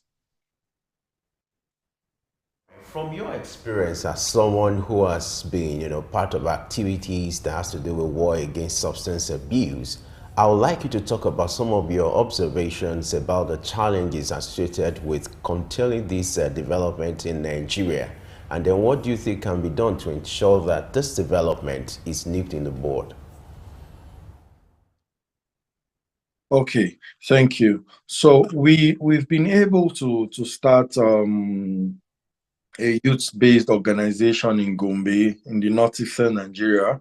And one of the reasons why we came up with this is because we observed that gradually, you cannot take away drug abuse from, you cannot take away one of the causes of insurgency in the northeast is drug abuse. And we've observed that gradually there are things that they start from play, like joke. There are times when you hear that for instance, smoking weed, as they call it, it's illegal. It gets to a point where we have celebrities that people look up to, advertising in quotes to say in public. Now, regulations are the things that we have understood that has not been so effective. Now, when I say this, I don't mean that the NDLEA is not doing its part. They are doing so wonderfully well, but it is not something that NDLEA alone can handle. Now, when you look at countries like the United States, if with the strong DEA and all those bodies they have for regulations of drug and substance abuse is still happening there, it's something that you can't just leave it in the hands of NDLEA. It is something that everyone in the society has to take responsibility for that. Now, we observed that because of high increase in lack of jobs, that's unemployment, because of fashion trends, because of peer pressure, because of idleness and other things that you have, people easily enter into these addictions. And like it is said, the word addiction now, it's not like people try things for sports and all that, but these substances are psychoactive. There are substances that there are some that with a sniff or with just one injections, you are already addicted to them, so you cannot even help yourself.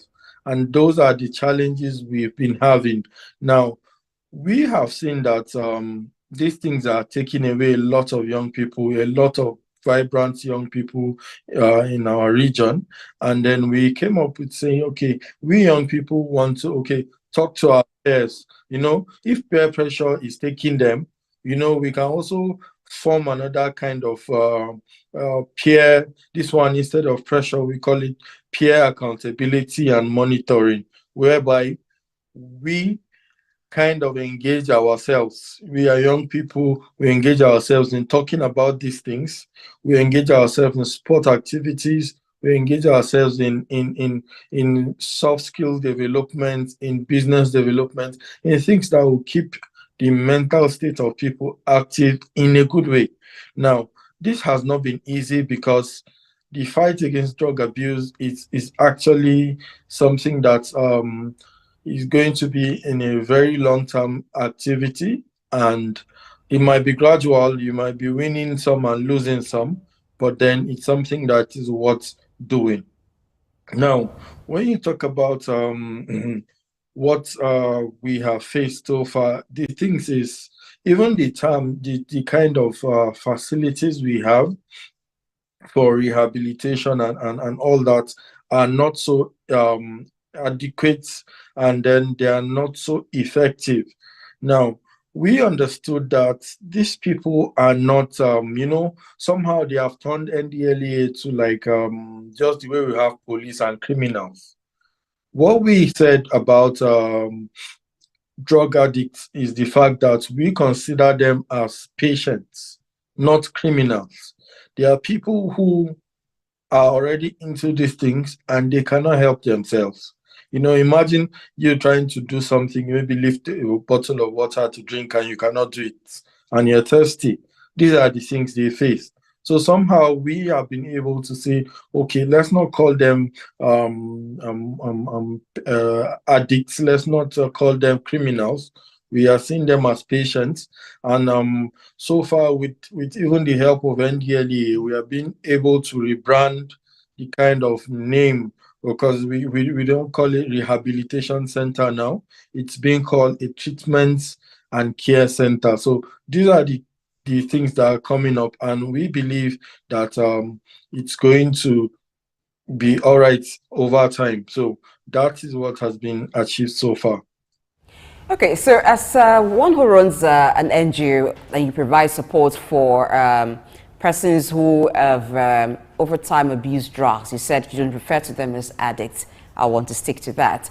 Okay, so how do you ensure that they don't just get treatment? Because some of them, because of the challenge of caring for them, they've had issues with their family, relationship with families have been strained. How do you interface between them and the family to ensure that they are provided every support to stay sober? All right. It is often said that when you do a thing the same way and expect different results, it's kind of insanity. So that's some of the things that had made us to think and say, what is wrong? How can we do this better? And like you said, a lot of people have been disconnected because of the stay on these active substances. So what we have been able to do is through the society, we've been able to find means to say, okay, how can just this treatment and rehab take a different form? Now, the treatment and care center that we have in currently in Gombe, it's also equipped with what do you call it? Small and medium scale business acquisition center, whereby these people are being trained. They've been taught how to maybe sew, and then how to use computers, how to become active. Now, one of the keywords we look out for during our own activities is to say we want to integrate or reintegrate these people back to the society. And then you know that they are in categories. There are some that already they have what to do, but do not have the capital to start because they've always used the money from the business to fund to source for those drugs and whatnot.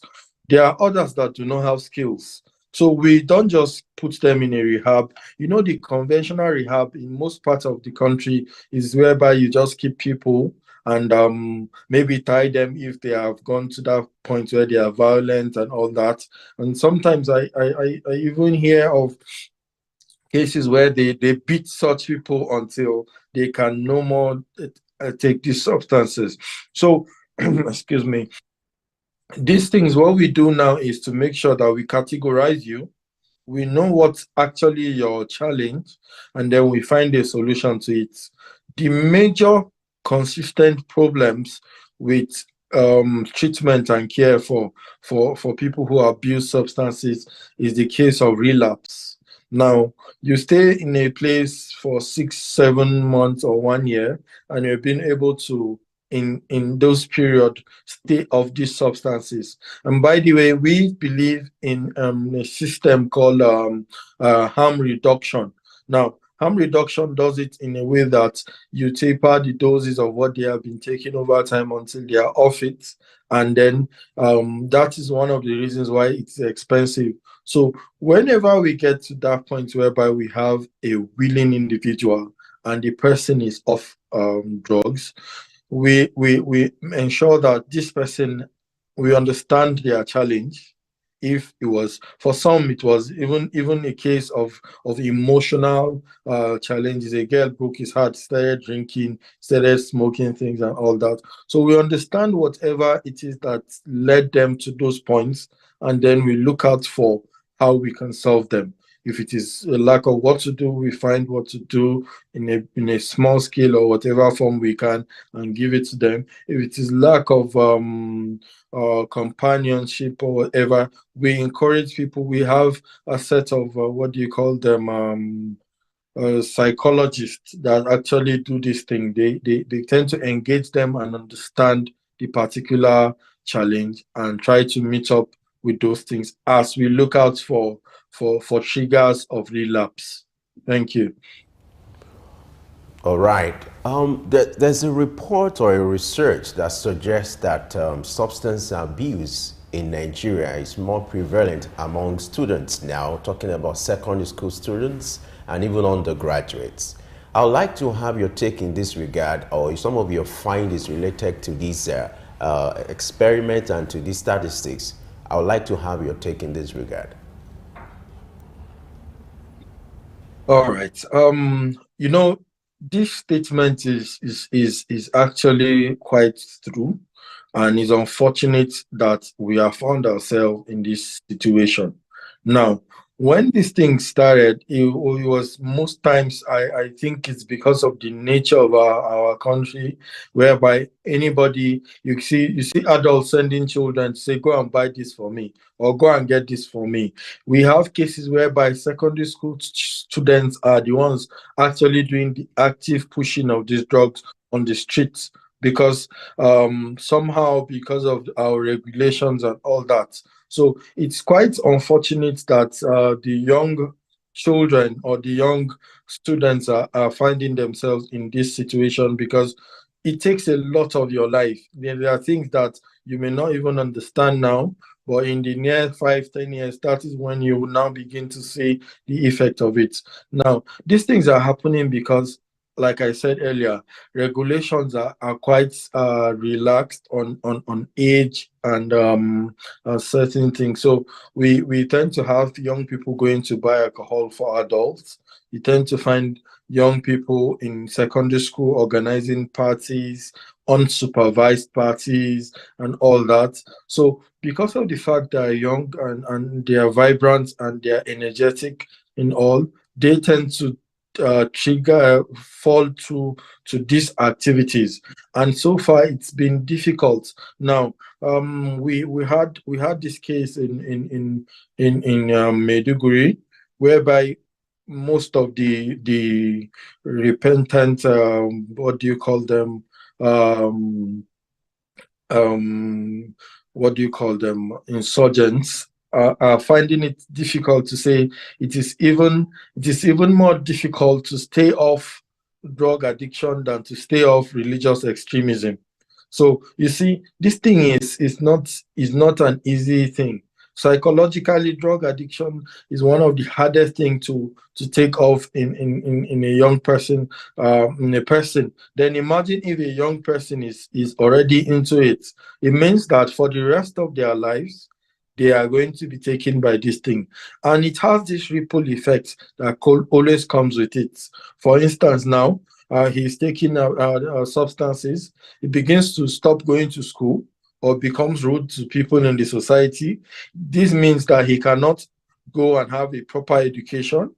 The second ripple effect is the fact that he or she may not even learn certain hand skills or crafts that whenever he grows up, he would be able to use to fend for his living. And then it continues on and on and on. It leads to issues of rape, it leads to unwanted pregnancy, it's an unending ripple. And that is why it's quite unfortunate that young people are found in these activities. There are those who aid drug abuse. Either they're producers of the substance, they're sellers, or they provide a place for the abusers to convene and have this practice ongoing. What are you doing to reach out to them? Because yes, you can be reaching out to the victims or to those who are neck deep into drug abuse. But what about the society that we live in, the community where we have the producers, the aiders of drug abuse? What are you doing in this aspect, and what can be done to ensure that people provide support to discourage this trend? Now, globally, drugs don't just move themselves. People do that. People move them around. And so these are the things that we are looking at in such a way that in our cities, we have what we call red zones, whereby we know that, okay, in this area, once you go to this place, it is common, it is a norm and all that. So what we try to do is to pass on messages around. We tend to use the media, like your kind of organizations, the radio houses and all that. We tend to use them to pass on messages to people living in such communities, We go and tell them, okay, you are young people coming up. It is possible for you to grow and become useful in the society. We don't go with the message of condemnation. We don't go and say, you're a bad guy. No. We go to that point where we say, okay, you and I am a pharmacist, this is a doctor. What are you doing? You don't think you can be like us? So we go to those places to encourage the young people to say, okay, you can actually stay off this and become more useful and relevant to yourselves. And for the red zones, what we do is the fact that we, through the help of government, we tend to work in such a way that we clear such areas. Now, when I say we clear such areas, I don't mean we go and fight them. Now, if there are areas that we know it's a corner or one sharp bend or one tree under a tree or something that we know that these things usually happen, what we encourage is that we encourage activities to be done in those places. Imagine an area whereby it's a corner or is a lonely part where these people stay. What we do is we organize, for instance, an outreach in those places whereby it becomes full of people. It becomes active. We engage them in activities like games and all that. And because of the number of people in that place, those who engage in the push or the sale of these substances tend to run away from it. You know, the truth is, all these things happen. It's mostly happening in quotes in the dark. So they tend to utilize the opportunity whereby these things cannot happen. And thanks to governments like the one we have in Gombe, if a place is known for a particular activity, the governor has a way of maybe turning it, maybe opening road channels and all that, so that it becomes more accessible to people and criminals tend to stay away from those areas. Okay. There's this general perception that the best way to help someone who is addicted is to rechannel the addiction to something positive. I would like you to talk about some of the practical ways to help victims or people who are struggling with addiction. No, that's true. So to help a victim of addiction or a person who is already taken by addiction, the first thing you need to do to help him is to empathize with the person. Now, what you are doing is to understand the person's perspective to life, and then you try to gain him over. Now, when I say this, I don't mean you encourage the habits. No, you're trying to tell the person, yes, I know you're already into this thing, because one of the things about addiction is the guilt. So that pushes the person to go into hiding and all that. But when you express to the person that, yes, I know this is what you're into, I know this is what you're going through, but I believe there is hope for you in this situation. And these are activities, are things that have actually been done by our religious leaders, our faith leaders, and all that. You know, imagine if somebody, most times we tend to push them. We tend to push them away. You leave this place, you are worthless.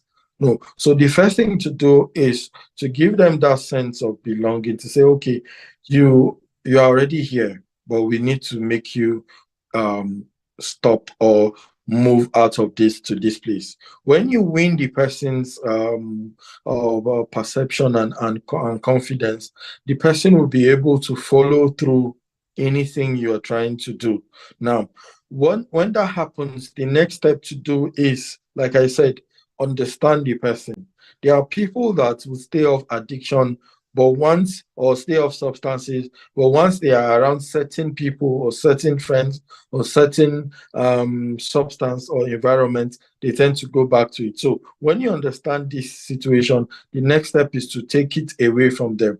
Now, in rehabilitation or treatment, you know, there is this removal of substances. Now, we do removal in two ways. You either take the substance away from the person, or you take the person away from the substance. And these things have been able to be found very helpful. And lastly, we have also realized, because of the trigger ripple effect of these things, reintegration is difficult for people. So people have lost 5, 10, 15 years of their lives to these things. And then their mates are already managers in banks. Their mates are already doing well in the society. How do you now say, okay, stop this thing and come back to being normal and come back to getting in normal state in the society? So one of the things is to find what they can do and what they are passionate about doing. Some are into crafts and all that. So we encourage that and then provide soft loans or capital for them to start up these things to do. In this that you do, how can NGOs be strengthened? What would private organizations need to do? What would government need to do? What would individuals, members of society need to do to strengthen NGOs in the work to ensure that it may not be eradicated, but drug abuse is reduced, and those who are already there are provided with support they need to come out of it? Yeah, non-governmental organizations are already doing a lot of activities in this sphere. But nonetheless, there's this saying in pharmacy, we have a slogan, we say, as men of honor, we join hands. Now, the process of reducing this whole menace is not just an NGO kind of thing. It's not just one person's efforts that would lead to success. It's something that a lot of hands needs to be on deck. We need to support each other. We need to provide help to each other. So there are lots of collaborative means whereby we can collaborate with faith-based organizations, with schools, with individuals that are philanthropic in nature.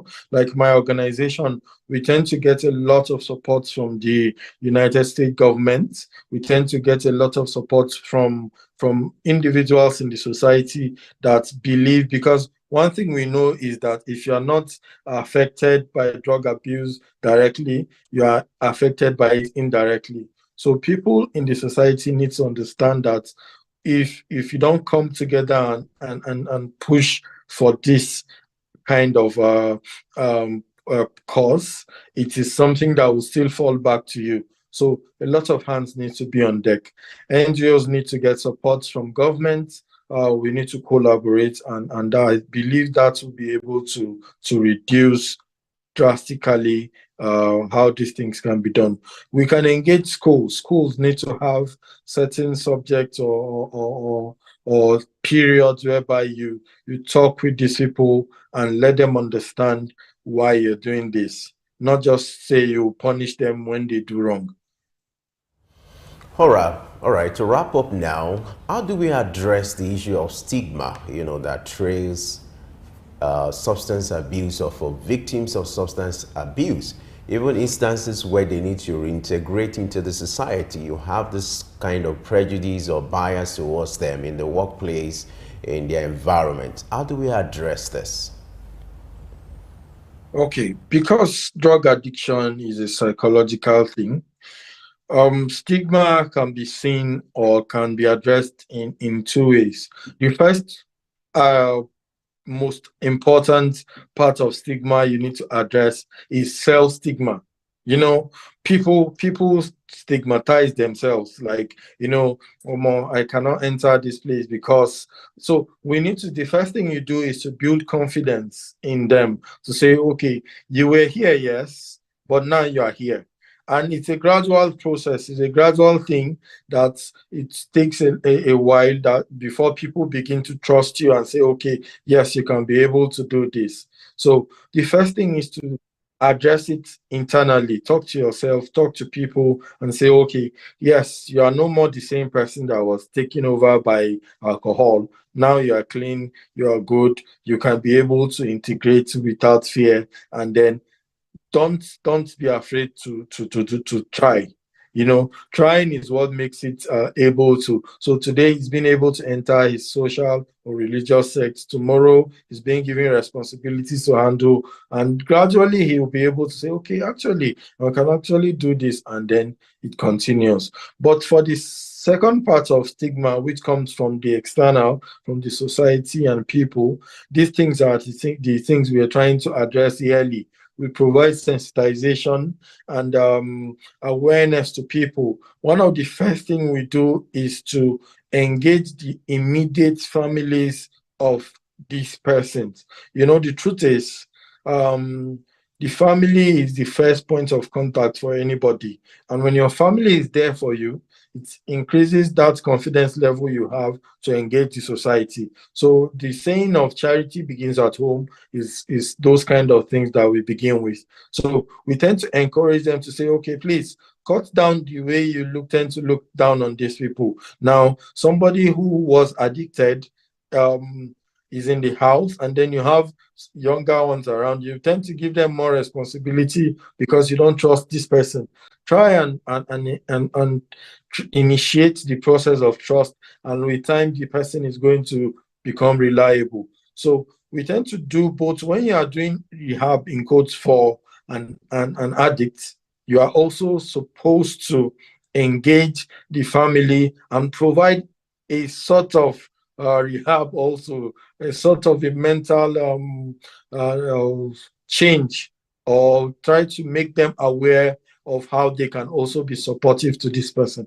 And then finally, when it's done in the family level, you can now move out to the society. Now, media organizations have always helped in addressing some of these things. We tend to cut down how we talk to these people. We tend to try and, especially for those that theirs has actually taken a hold of them, that maybe they were mentally imbalanced and all that. We tend to tell people, please don't address them. Don't use what you knew about them against them. So it's a gradual thing. It starts from self to family, then to society. And these are the ways we can do this. Thank you very much, Shadrach Zomisaki. I hope I got your name correctly. Yeah, you did well. Thank you very much. All right, thank you. We're speaking with him. He's a pharmacist convener of Gombe Marathon, and he's been talking to us about substance abuse and addiction, rehabilitation and treatment costs, and of course the works that NGOs nationwide are doing to ensure that they provide needed support to attend to these people. Thank you very much for being on Early Exchange. Thank you. All right, we're due for a break now. Let's take a pause. After this time, Early Exchange continues. Stay tuned.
Whenever your mind and your body are not together in any place, on anything you're doing, you can never be optimal.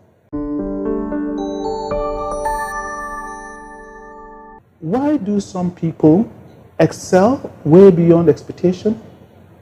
Some just cut it, and some fall way behind. And I think it's not that some were born more intelligent than others. It's the attitude that one brings to whatever they're doing. Whatever you're doing, if you are not fully engaged in mind and body, then you are not optimally imbibing. You want to go to the movies. You start getting ready at home, but your mind is at the movies.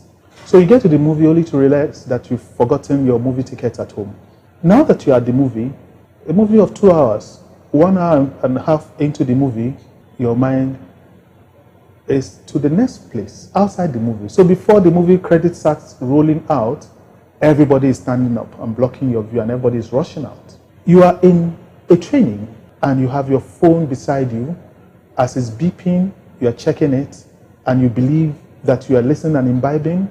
You are not fooling anybody, you are fooling yourself. Because you are imbibing nothing. You cannot serve two masters. Sometimes the usage of time is also important. When we wake up in the morning, what do? Significant people wake up in their most productive mind. They solve a problem, they take in creative items, or they write something inspirational. Now, when you wake up and you are at the beck and call of reaction, you read a mail, you react to it. You see a WhatsApp message, you react to it. You react to social media posts. You are not making the optimum use of your most creative energies at the most creative time of the day. When you wake up in the morning, I would say, do something inspirational, imbibe something inspirational, write something inspirational, solve a big problem in your mind. Nothing is going to fall down if you don't check your emails and your WhatsApp until 10 o'clock. Put the phone away, not inside, and check it again at 12 o'clock. Put it away, not inside, check it again at 2 o'clock, and check it again at 4 o'clock. There was a time when I was growing up when all we had were landlines. And it's only when you are at the phone and it rings that you pick it up, and nobody died. Be more assertive with your time. Make the most of what you're doing.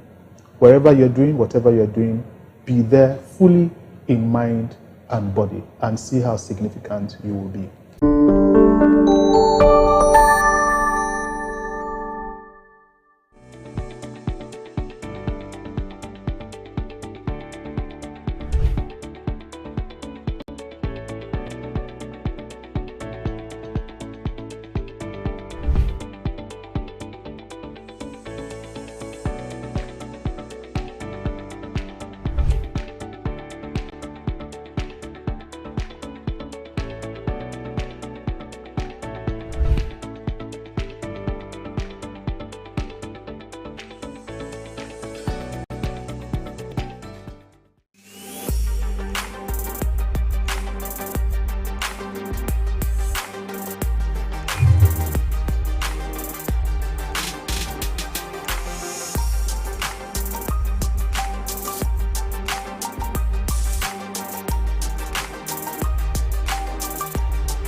For the guests, instead.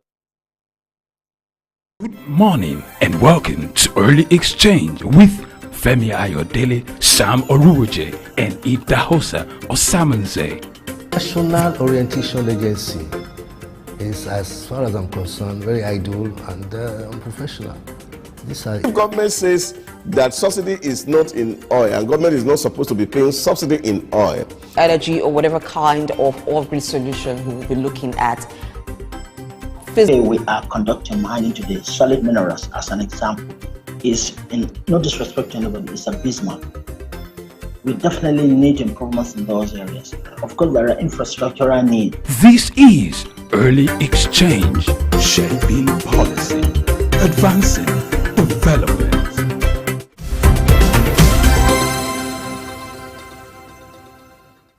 All right, it's the Early Exchange, and today's conversation has been of serious concern, looking at the statistics globally and then even looking at Nigeria, where substance abuse is more prevalent between the ages of 15 and 64.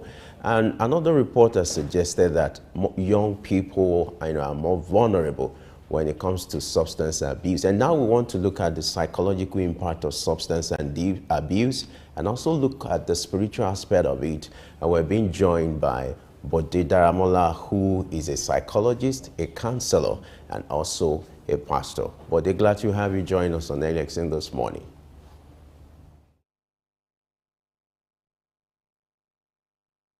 Yeah, good morning, and thank you so very much for having me.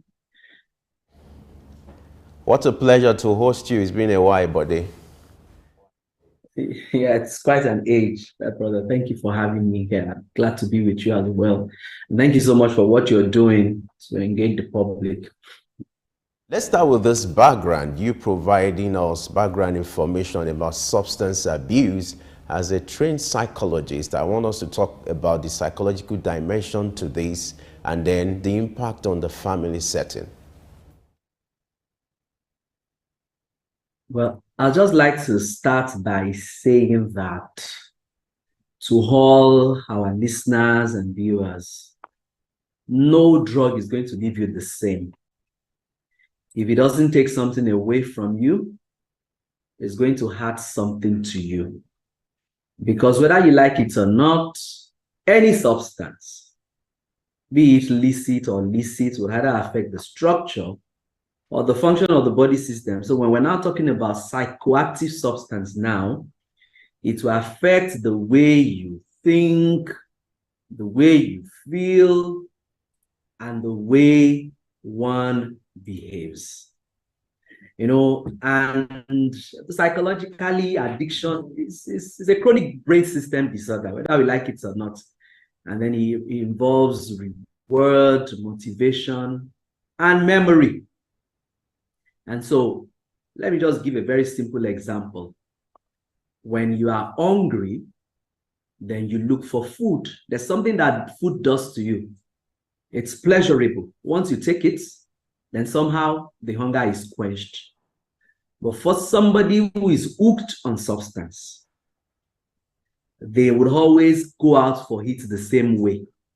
With addiction, there's that repeated involvement, even when they know there is a pain that comes from it. So, people have different reasons for getting involved in these substances, as we may have discussed earlier. But now, to talk about the psychological impacts, there are so many of them, especially amongst the young people. The moment somebody begins to take any form of substance, you will notice apathy. That's loss of interest. And especially pleasurable activities. They are no longer interested in their studies, therefore their grades begin to decline. And of course, there's always conduct behavior for somebody who is hooked on any form of substance. There's hostility, there's aggression, and of course, anxiety. And equally depression, which has become the buzzword now. The substance can make you anxious. It can, at the same time, make one depressed. And of course, there's impaired learning and then psychomotor skills. For a lot of people, a lot of young persons who use substance, they want to use it as a getaway. It's two ways. There are lots of challenges in the land. And some young persons just want to take the substance to numb themselves. They just want to slip away, such that they are not affected by whatever is happening around them. And there are some persons who use it for Dutch courage.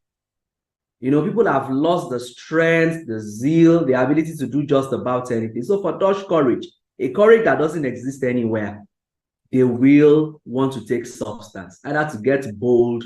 Some people use it to prepare for examinations. Some people even use it to fight or terrorize whoever is terrorizing them, as much as they also use it to just get away from their troubles. I remember back in the days, we used to sing a particular song, you know, I'm walking away from the troubles in my life. I'm walking away. Oh, find a better place. So for a lot of young people that take these substances, they're trying to use the substance to find a better place. They tell you, as soon as I take it, I get into a sudden, you know, soothing space where I get to forget all my problems. Somebody will tell me I get so high, I engaged a young man in the clinic who, after taking some form of substance, destroyed majority of the cars on the streets. And I said, so while you took this substance, what happened to you? He said, I felt so high, like a Superman. My height increased and I saw the cars on the street like toys. So he took an hammer. I wanted to break all the toys on the street, and it was damaging very expensive cars on the street until the police came to arrest him. So the thing is there, is staring us in the face. And that's why it is important that the family, in fact, the family is the first line of nurture and the last line of defense. So to every family, we should begin to educate our words on the danger that is associated with substance intake. In fact, as early as the age of onset, that's about, people say age of onset for substance abuse is age 10. So even before then, parents should begin to expose their children to the negative effects of substance. Like I said earlier, there is no drug, there's no substance that will leave you the same. If it doesn't take something away from you, it's going to add something to you. Thank you very much, Femi. All right, so how can a family stage intervention for a loved one who's been involved in drug abuse?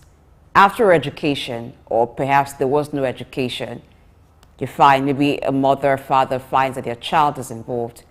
How do they go about it? Okay, thank you very much. The moment you realize that a child is involved in substance use, the first thing the parents should think of is care. Care. Many a times parents panic, or some get disappointed, or some don't even know what to do. The first thing they should think of is care. How do we provide what is necessary to take care of this person? And that care will first come from the place of love. Do not hate the abuser. Like I tell parents, every child is well created, well born. Many a time it is the environment that has caused whatever it is that is going on with them. So rather than getting unnecessarily worked up and being destroyed or feeling like a failure that you haven't trained this child well, the first thing is care. Love that child. Connect with them. And I tell parents, if you don't connect, you cannot correct. So for every child that has suffered from some form of neglect, when the parents now realize that there's this challenge of substance use, you realize that the children are not even ready to listen to anything. They will tell me, even while I was doing well, they were never there for me. So now that it's all gone bad, can they do anything really? So first, parents should connect with their children. If we cannot connect, we cannot correct. If we connect and care and pay more attention to our children, we'll probably notice some of these circumstances before they become really debilitating. And so if it has happened and you are struggling and you cannot handle it, the best thing is to call for help. Usually people will call their pastors or their imam, and there are certain, pastors or people of faith. In fact, there are faith-based organizations who have understanding of these things, but not all have. For pastors who are not trained along that line, they will refer you to people. Those who have been trained to handle such cases. There are addiction specialists in Nigeria. There are substance use therapists, people who can help. So, and the care I'm talking about now, away from even trying to help the person out, their personal hygiene, their eating habits, ensuring that they find a safe place in the home. Don't push the child out of the house. I tell you, the moment you tell that child to get out of your house, the predators, those who introduce them to the substances, they are waiting in the wings to receive them. So many times parents will shout, oh, you're getting out of this house, you're moving out. Moving out to where? To the streets? Because whether you like it or not, the World Health Organization recently said something about 90% of children living in street life circumstances worldwide, have suffered from some form of this abuse or the other. And when you look at these young persons, majority of them, the society has failed in taking care of them. So for parents, care is important. And then even in the caring, supervision, modeling, and monitoring. And I say this many a times when people are faced with these challenges, the person who is under the influence of this substance do not have an insight into their problem. You realize that they are beginning to neglect themselves. They may not have their bath. They do not care. They smell. And sometimes the way they look, they aren't seeing it. Is the family members who will perceive that. So we need to pay attention to them. And for most parents, parenting should be very intentional. If you are not ready to pay attention and to raise children, there's no point getting ahead and having them. And our society should stop looking at people who don't have children as if, there's something in the waters for them. Let people have children when they are ready to do so, because parenting is a big deal. Gone are the days where communal parenting is common. In our days, if you do something wrong on the street, somebody will beat you on the street, and then you get home, your parents will still beat you. But today, you see your neighbor's son smoking, even if you talk, it becomes a problem. So everybody is just on their own, unfortunately. But I am suggesting that communal parenting, you do something bad outside, and these people should still be able to tell, I think we need to continue to do that. And there are a lot of rehabilitation centers by faith-based organizations. Like for me, the organization that I belong to, we have a faith-based initiative that we do, and that's the Nigerian Anglican War Against Drug Abuse and Addiction. Is in the front burner, and within every diocese, the campaign is going on. And there are those who even need help out of it. They are not speaking out. So we're creating awareness. Welfareism is going on, and there are care homes being established in here and there about so many religious organizations to take care of such people. But we need to continue to speak more. Especially religious leaders with integrity should speak and do more on the topic. Because despite with all the challenges in our country, Nigeria, people will gather in worship centers. What do we tell them? As much as we preach the message of hope and peace, let us also tell people about the negative impact of substance use. Thank you very much. Right, that's great. Now let's look at, you were almost moving in that direction. Let's look at the spiritual dimension to this, or the religious perception about the use of substance or addiction. There are people who believe that addiction is spiritual and then should be approached that way, solution, or seek for spiritual solutions. I would like to have your take on that, knowing the fully well that you're a pastor. What has been your experience, and what will be your admonition to people as regards handling victims of substance abuses? Thank you so very much. You're very right. For a good number of people will come to me and will say, oh, this child has actually started taking some form of substance. And the first thing is, oh, my enemies have gotten me. The people who couldn't get me, they have gotten me through my children. And that way they want to go really spiritual. For me as a pastor, I tell people I believe in medication and I believe in ministration. Taking some form of medication that will help you does not stop you from praying. You can pray. It is not a problem. Prayer can help you find the right therapist. And you can pray for the therapists to be able to do their job very well in that manner. But whatever it is to be done, I encourage people, if you have prayed and you have fasted, then you need to begin to look at the medical side of things. There are times that the person who is suffering from substance use disorder will need medication. Let it be properly assessed. If the assessment is done, whatever it is that is going on, usually the substance abuse could happen, substance use disorder could happen as a result of imbalance in the level of brain chemicals. And then when there's an imbalance in the level of brain chemicals, you will need another drug to be able to balance it. So assessment must be properly done, and it goes along with prayers. I'm not going to say, oh, don't pray, do not do this. Yeah, fine. You can go ahead and continue to pray for change.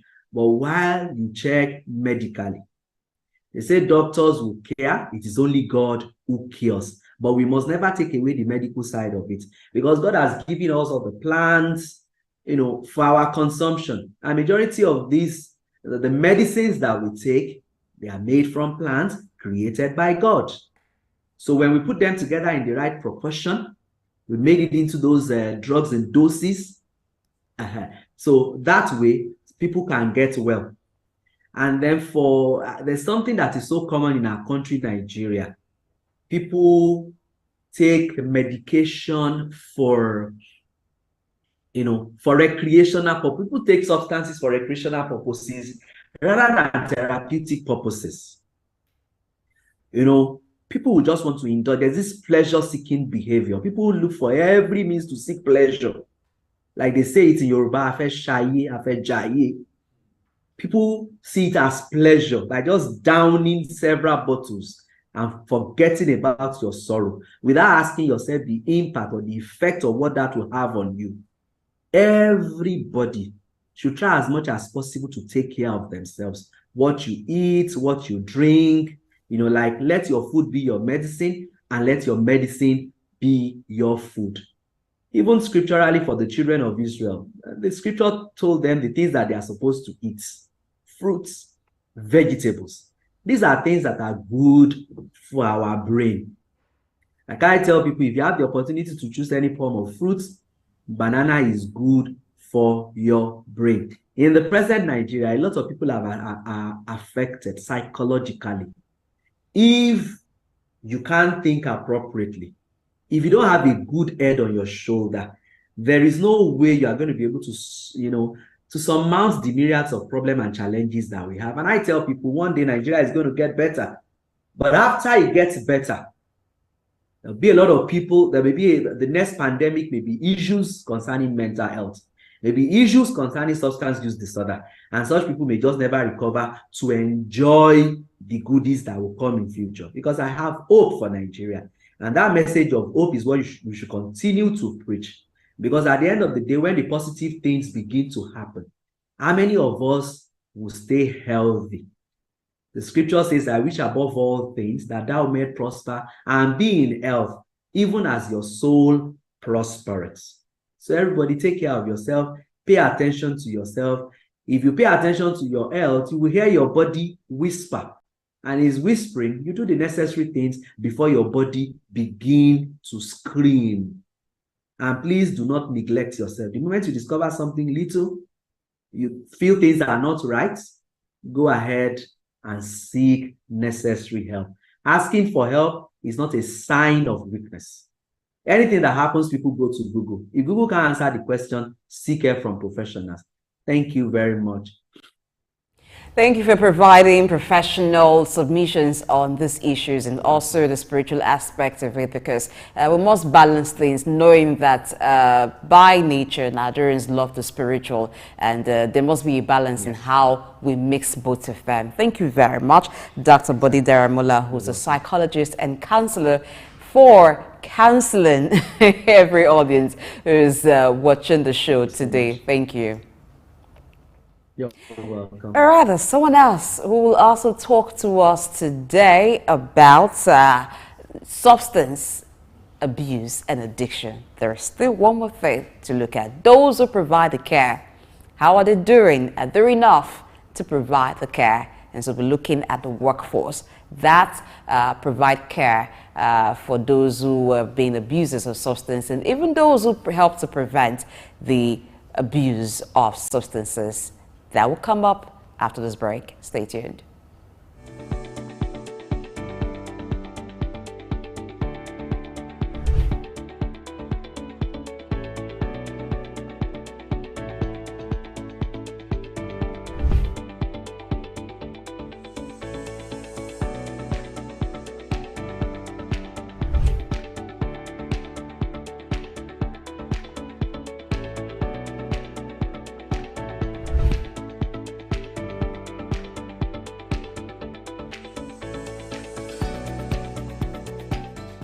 Morning and welcome to Early Exchange with Femi Ayodele, Sam Oruoje, and Idahosa Osamanze. National Orientation Agency is, as far as I'm concerned, very idle and unprofessional. Government says that subsidy is not in oil, and government is not supposed to be paying subsidy in oil. Energy or whatever kind of off-grid solution we will be looking at. Today we are conducting mining today. Solid minerals, as an example, is, in no disrespect to anybody, is abysmal. We definitely need improvements in those areas. Of course, there are infrastructural needs. This is Early Exchange, shaping policy, advancing development.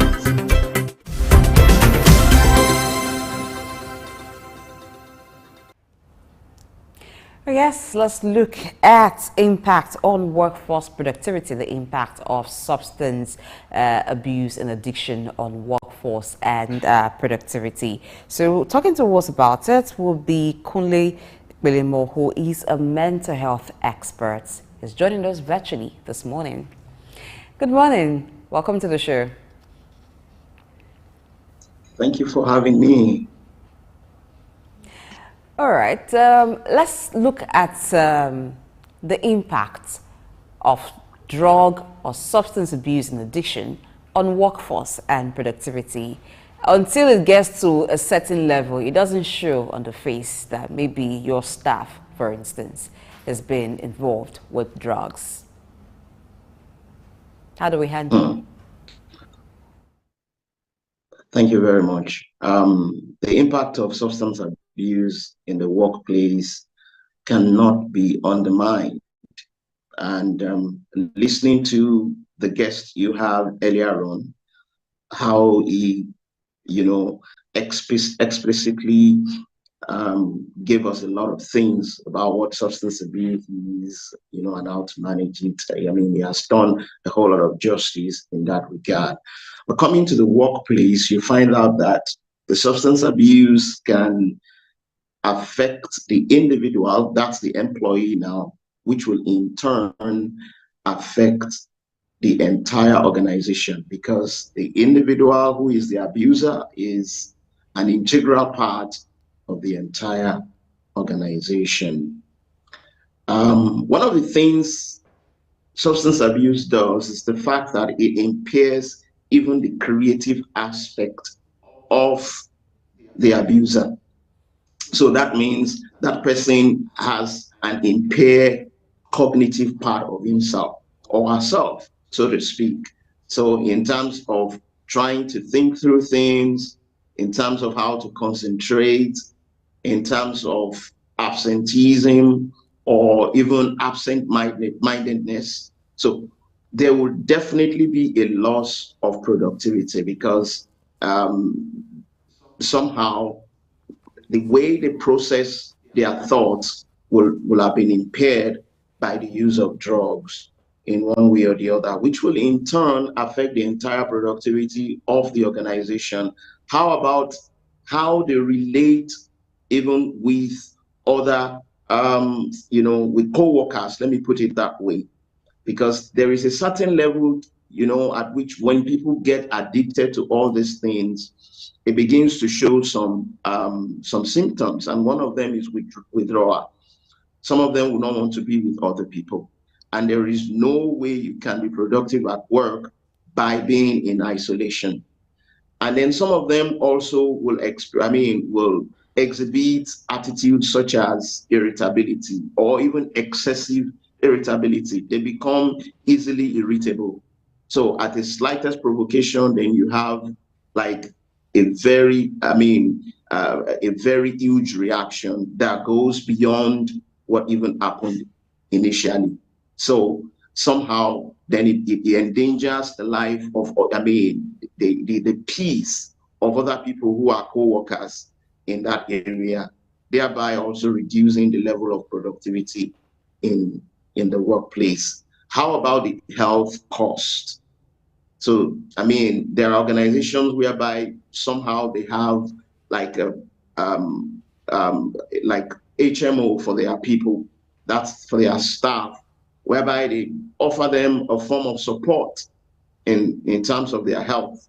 So anybody who is experiencing substance abuse and had come up with the symptoms and the effects, somehow such a person might be coming down of whatever effect that is having on him or her, incessantly, like going to the hospital, going, to see a therapist, or even breaking down somehow.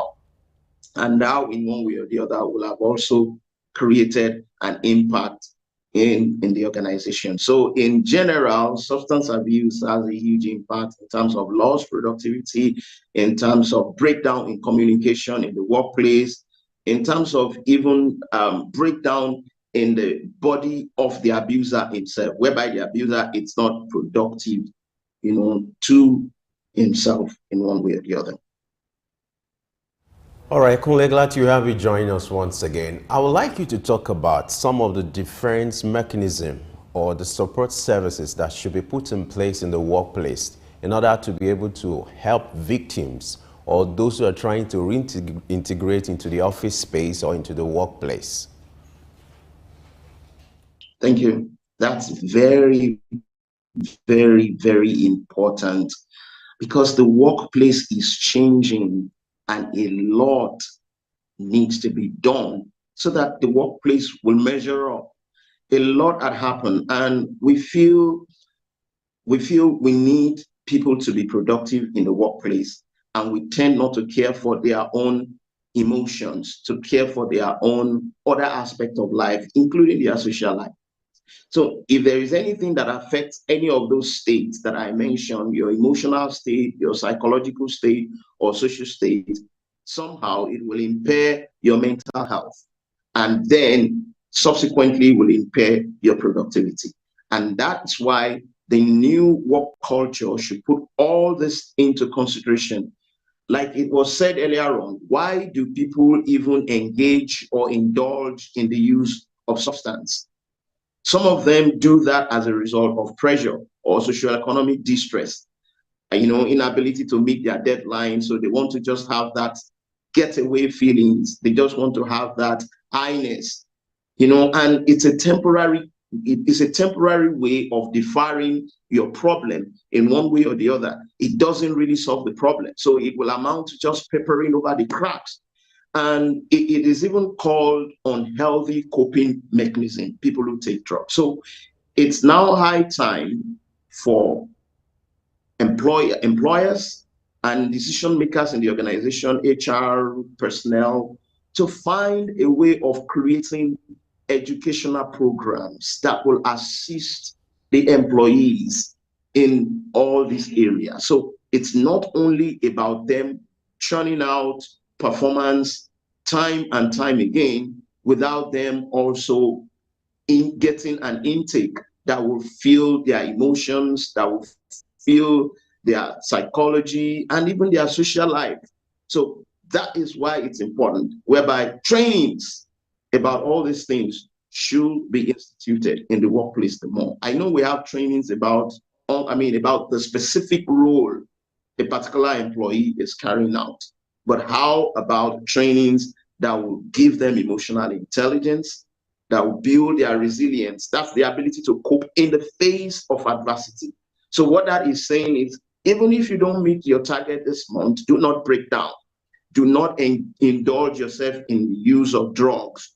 Do not somehow engage in unhealthy coping strategy. So that means you have to build up that resilience in the midst of adversity. See how you can get yourself together, put yourself together in order to now forge ahead in subsequent months. And then what are all the strategies they can use in doing all these things? Practicing mindfulness, practicing conscious breathing, and some other mental health related practices that are good for every individual in order to become mentally stable and avoid unhealthy coping strategies such as substance abuse. All this must be put in place in the workplace. In fact, there are times we have recommended that in the workspace, there should be a particular room that could be called a distress zone, distress, whereby employees could go at a point in time, maybe during the break time, and go right there to distress themselves. It could be a soundproof room whereby there will be like a gadget where they could listen to music, or they could do like a breathing exercise, nothing that serious, but for them to get off their seat, move a little bit, do something that will help them so that there will not be a buildup of stress that will implode over a period of time. So when these things are done regularly, in one way or the other, it will limit the rate at which we are having the surge of substance abuse, even in the workplace. All right, since we're talking about the workforce, it is not just about those who may be susceptible to abuse of substances, those who care for them. What about them? We know that even in the health sector, some are doing so much, and so it's a lot of stress on them too. So how can the health workers themselves, the caregivers themselves, ensure that while they try to provide support for those who need them, they're taking care of their health and their mental health as well? What can help? Thank you very much. Yeah, this is one of the issues that came up during the COVID-19 pandemic. That was a couple of years ago, whereby the frontliners also were breaking down because of all the pressure. And the time has come for all the frontliners or people who are working in the healthcare sector, NHS workers, and every health worker to also take it as a personal responsibility. That's the first thing. They have to have that personal responsibility, because there is no way you can give what you don't have. So if you are not fine, if you are not healthy, there's no way you can treat someone who is unhealthy. So your own health is first, is paramount, and you have to also take personal responsibility about it. So that means when you are breaking down, when you are also feeling the pressure. I mean, there was a news, some years ago whereby a nurse in the UK took his life as a result of working for a long period of time. That's beyond. All right. We must appreciate Kunle for that submission. Kunle is also a mental health expert. He has been talking about the impact of substance abuse in the workplace, what should be done to help victims and those who are trying to reintegrate into the workplace. Blessing, you find that a lot that happens a lot because of this general stigma and the perception about people who are suffering from victims, and even those who have recovered. They are trying to reintegrate into the society. There's still this bias towards them. People still see them with another perception. Hey, can you fit into this place? So it's very critical when it comes to the workplace for the HR, admin personnel, and the employers to put in place mechanisms that will help people like this so that at least they can fit properly into the workplace. Yes, and you also need to understand that it's a two-way traffic, because on the end of from the end of the employer, they too are considering the task that you're giving to someone who's recovering, who just came from rehab. There's a trust deficit already. So how do you give certain responsibilities to the person, not knowing how well they've recovered? But I think that the employer too may need some form of training and some form of guidance as to the kind of responsibilities that it can give. It may not be, oh, welcome back to work and all your duties back to you straight off, but it could be maybe in phases. You give them certain tasks. Over time, they deliver well. You increase the amount of responsibility that you push to them. But I think that the workplace should be open, because it's part of the reason why some of them hide it. Persons who are abusers hide it because they fear for the security of their jobs. That's great. And you often see the withdrawal syndrome, see the person withdraw to himself or to herself, and this is quite important. It's been a good program talking about substance abuse. It is developmental. That's what we do here at Sick News, and that's what today's show has been about. Because trust me, if we do not talk about this in one way or the other, it affects everyone. We get to deal with persons we do not even know. You may even have them as family members, and one way or the other, because of life troubles, people may want to take to the abuse of substances. Thank you for watching the show. I am Blessing Aichi. Business Insights comes up at 10 a.m. Stay with us on Sick News and enjoy the rest of your day. The lesson is substance abuse will not leave you the same way. It will either take something from you or take you from it. So whatever it is, ensure that you guide your emotions and all the lessons we've learned today. For you to do a catch-up for all this, you can go on our YouTube channel, on our social media platform, to do a review and then do a proper analysis of what we talked about. I am Femi Ayodele. Bye for now.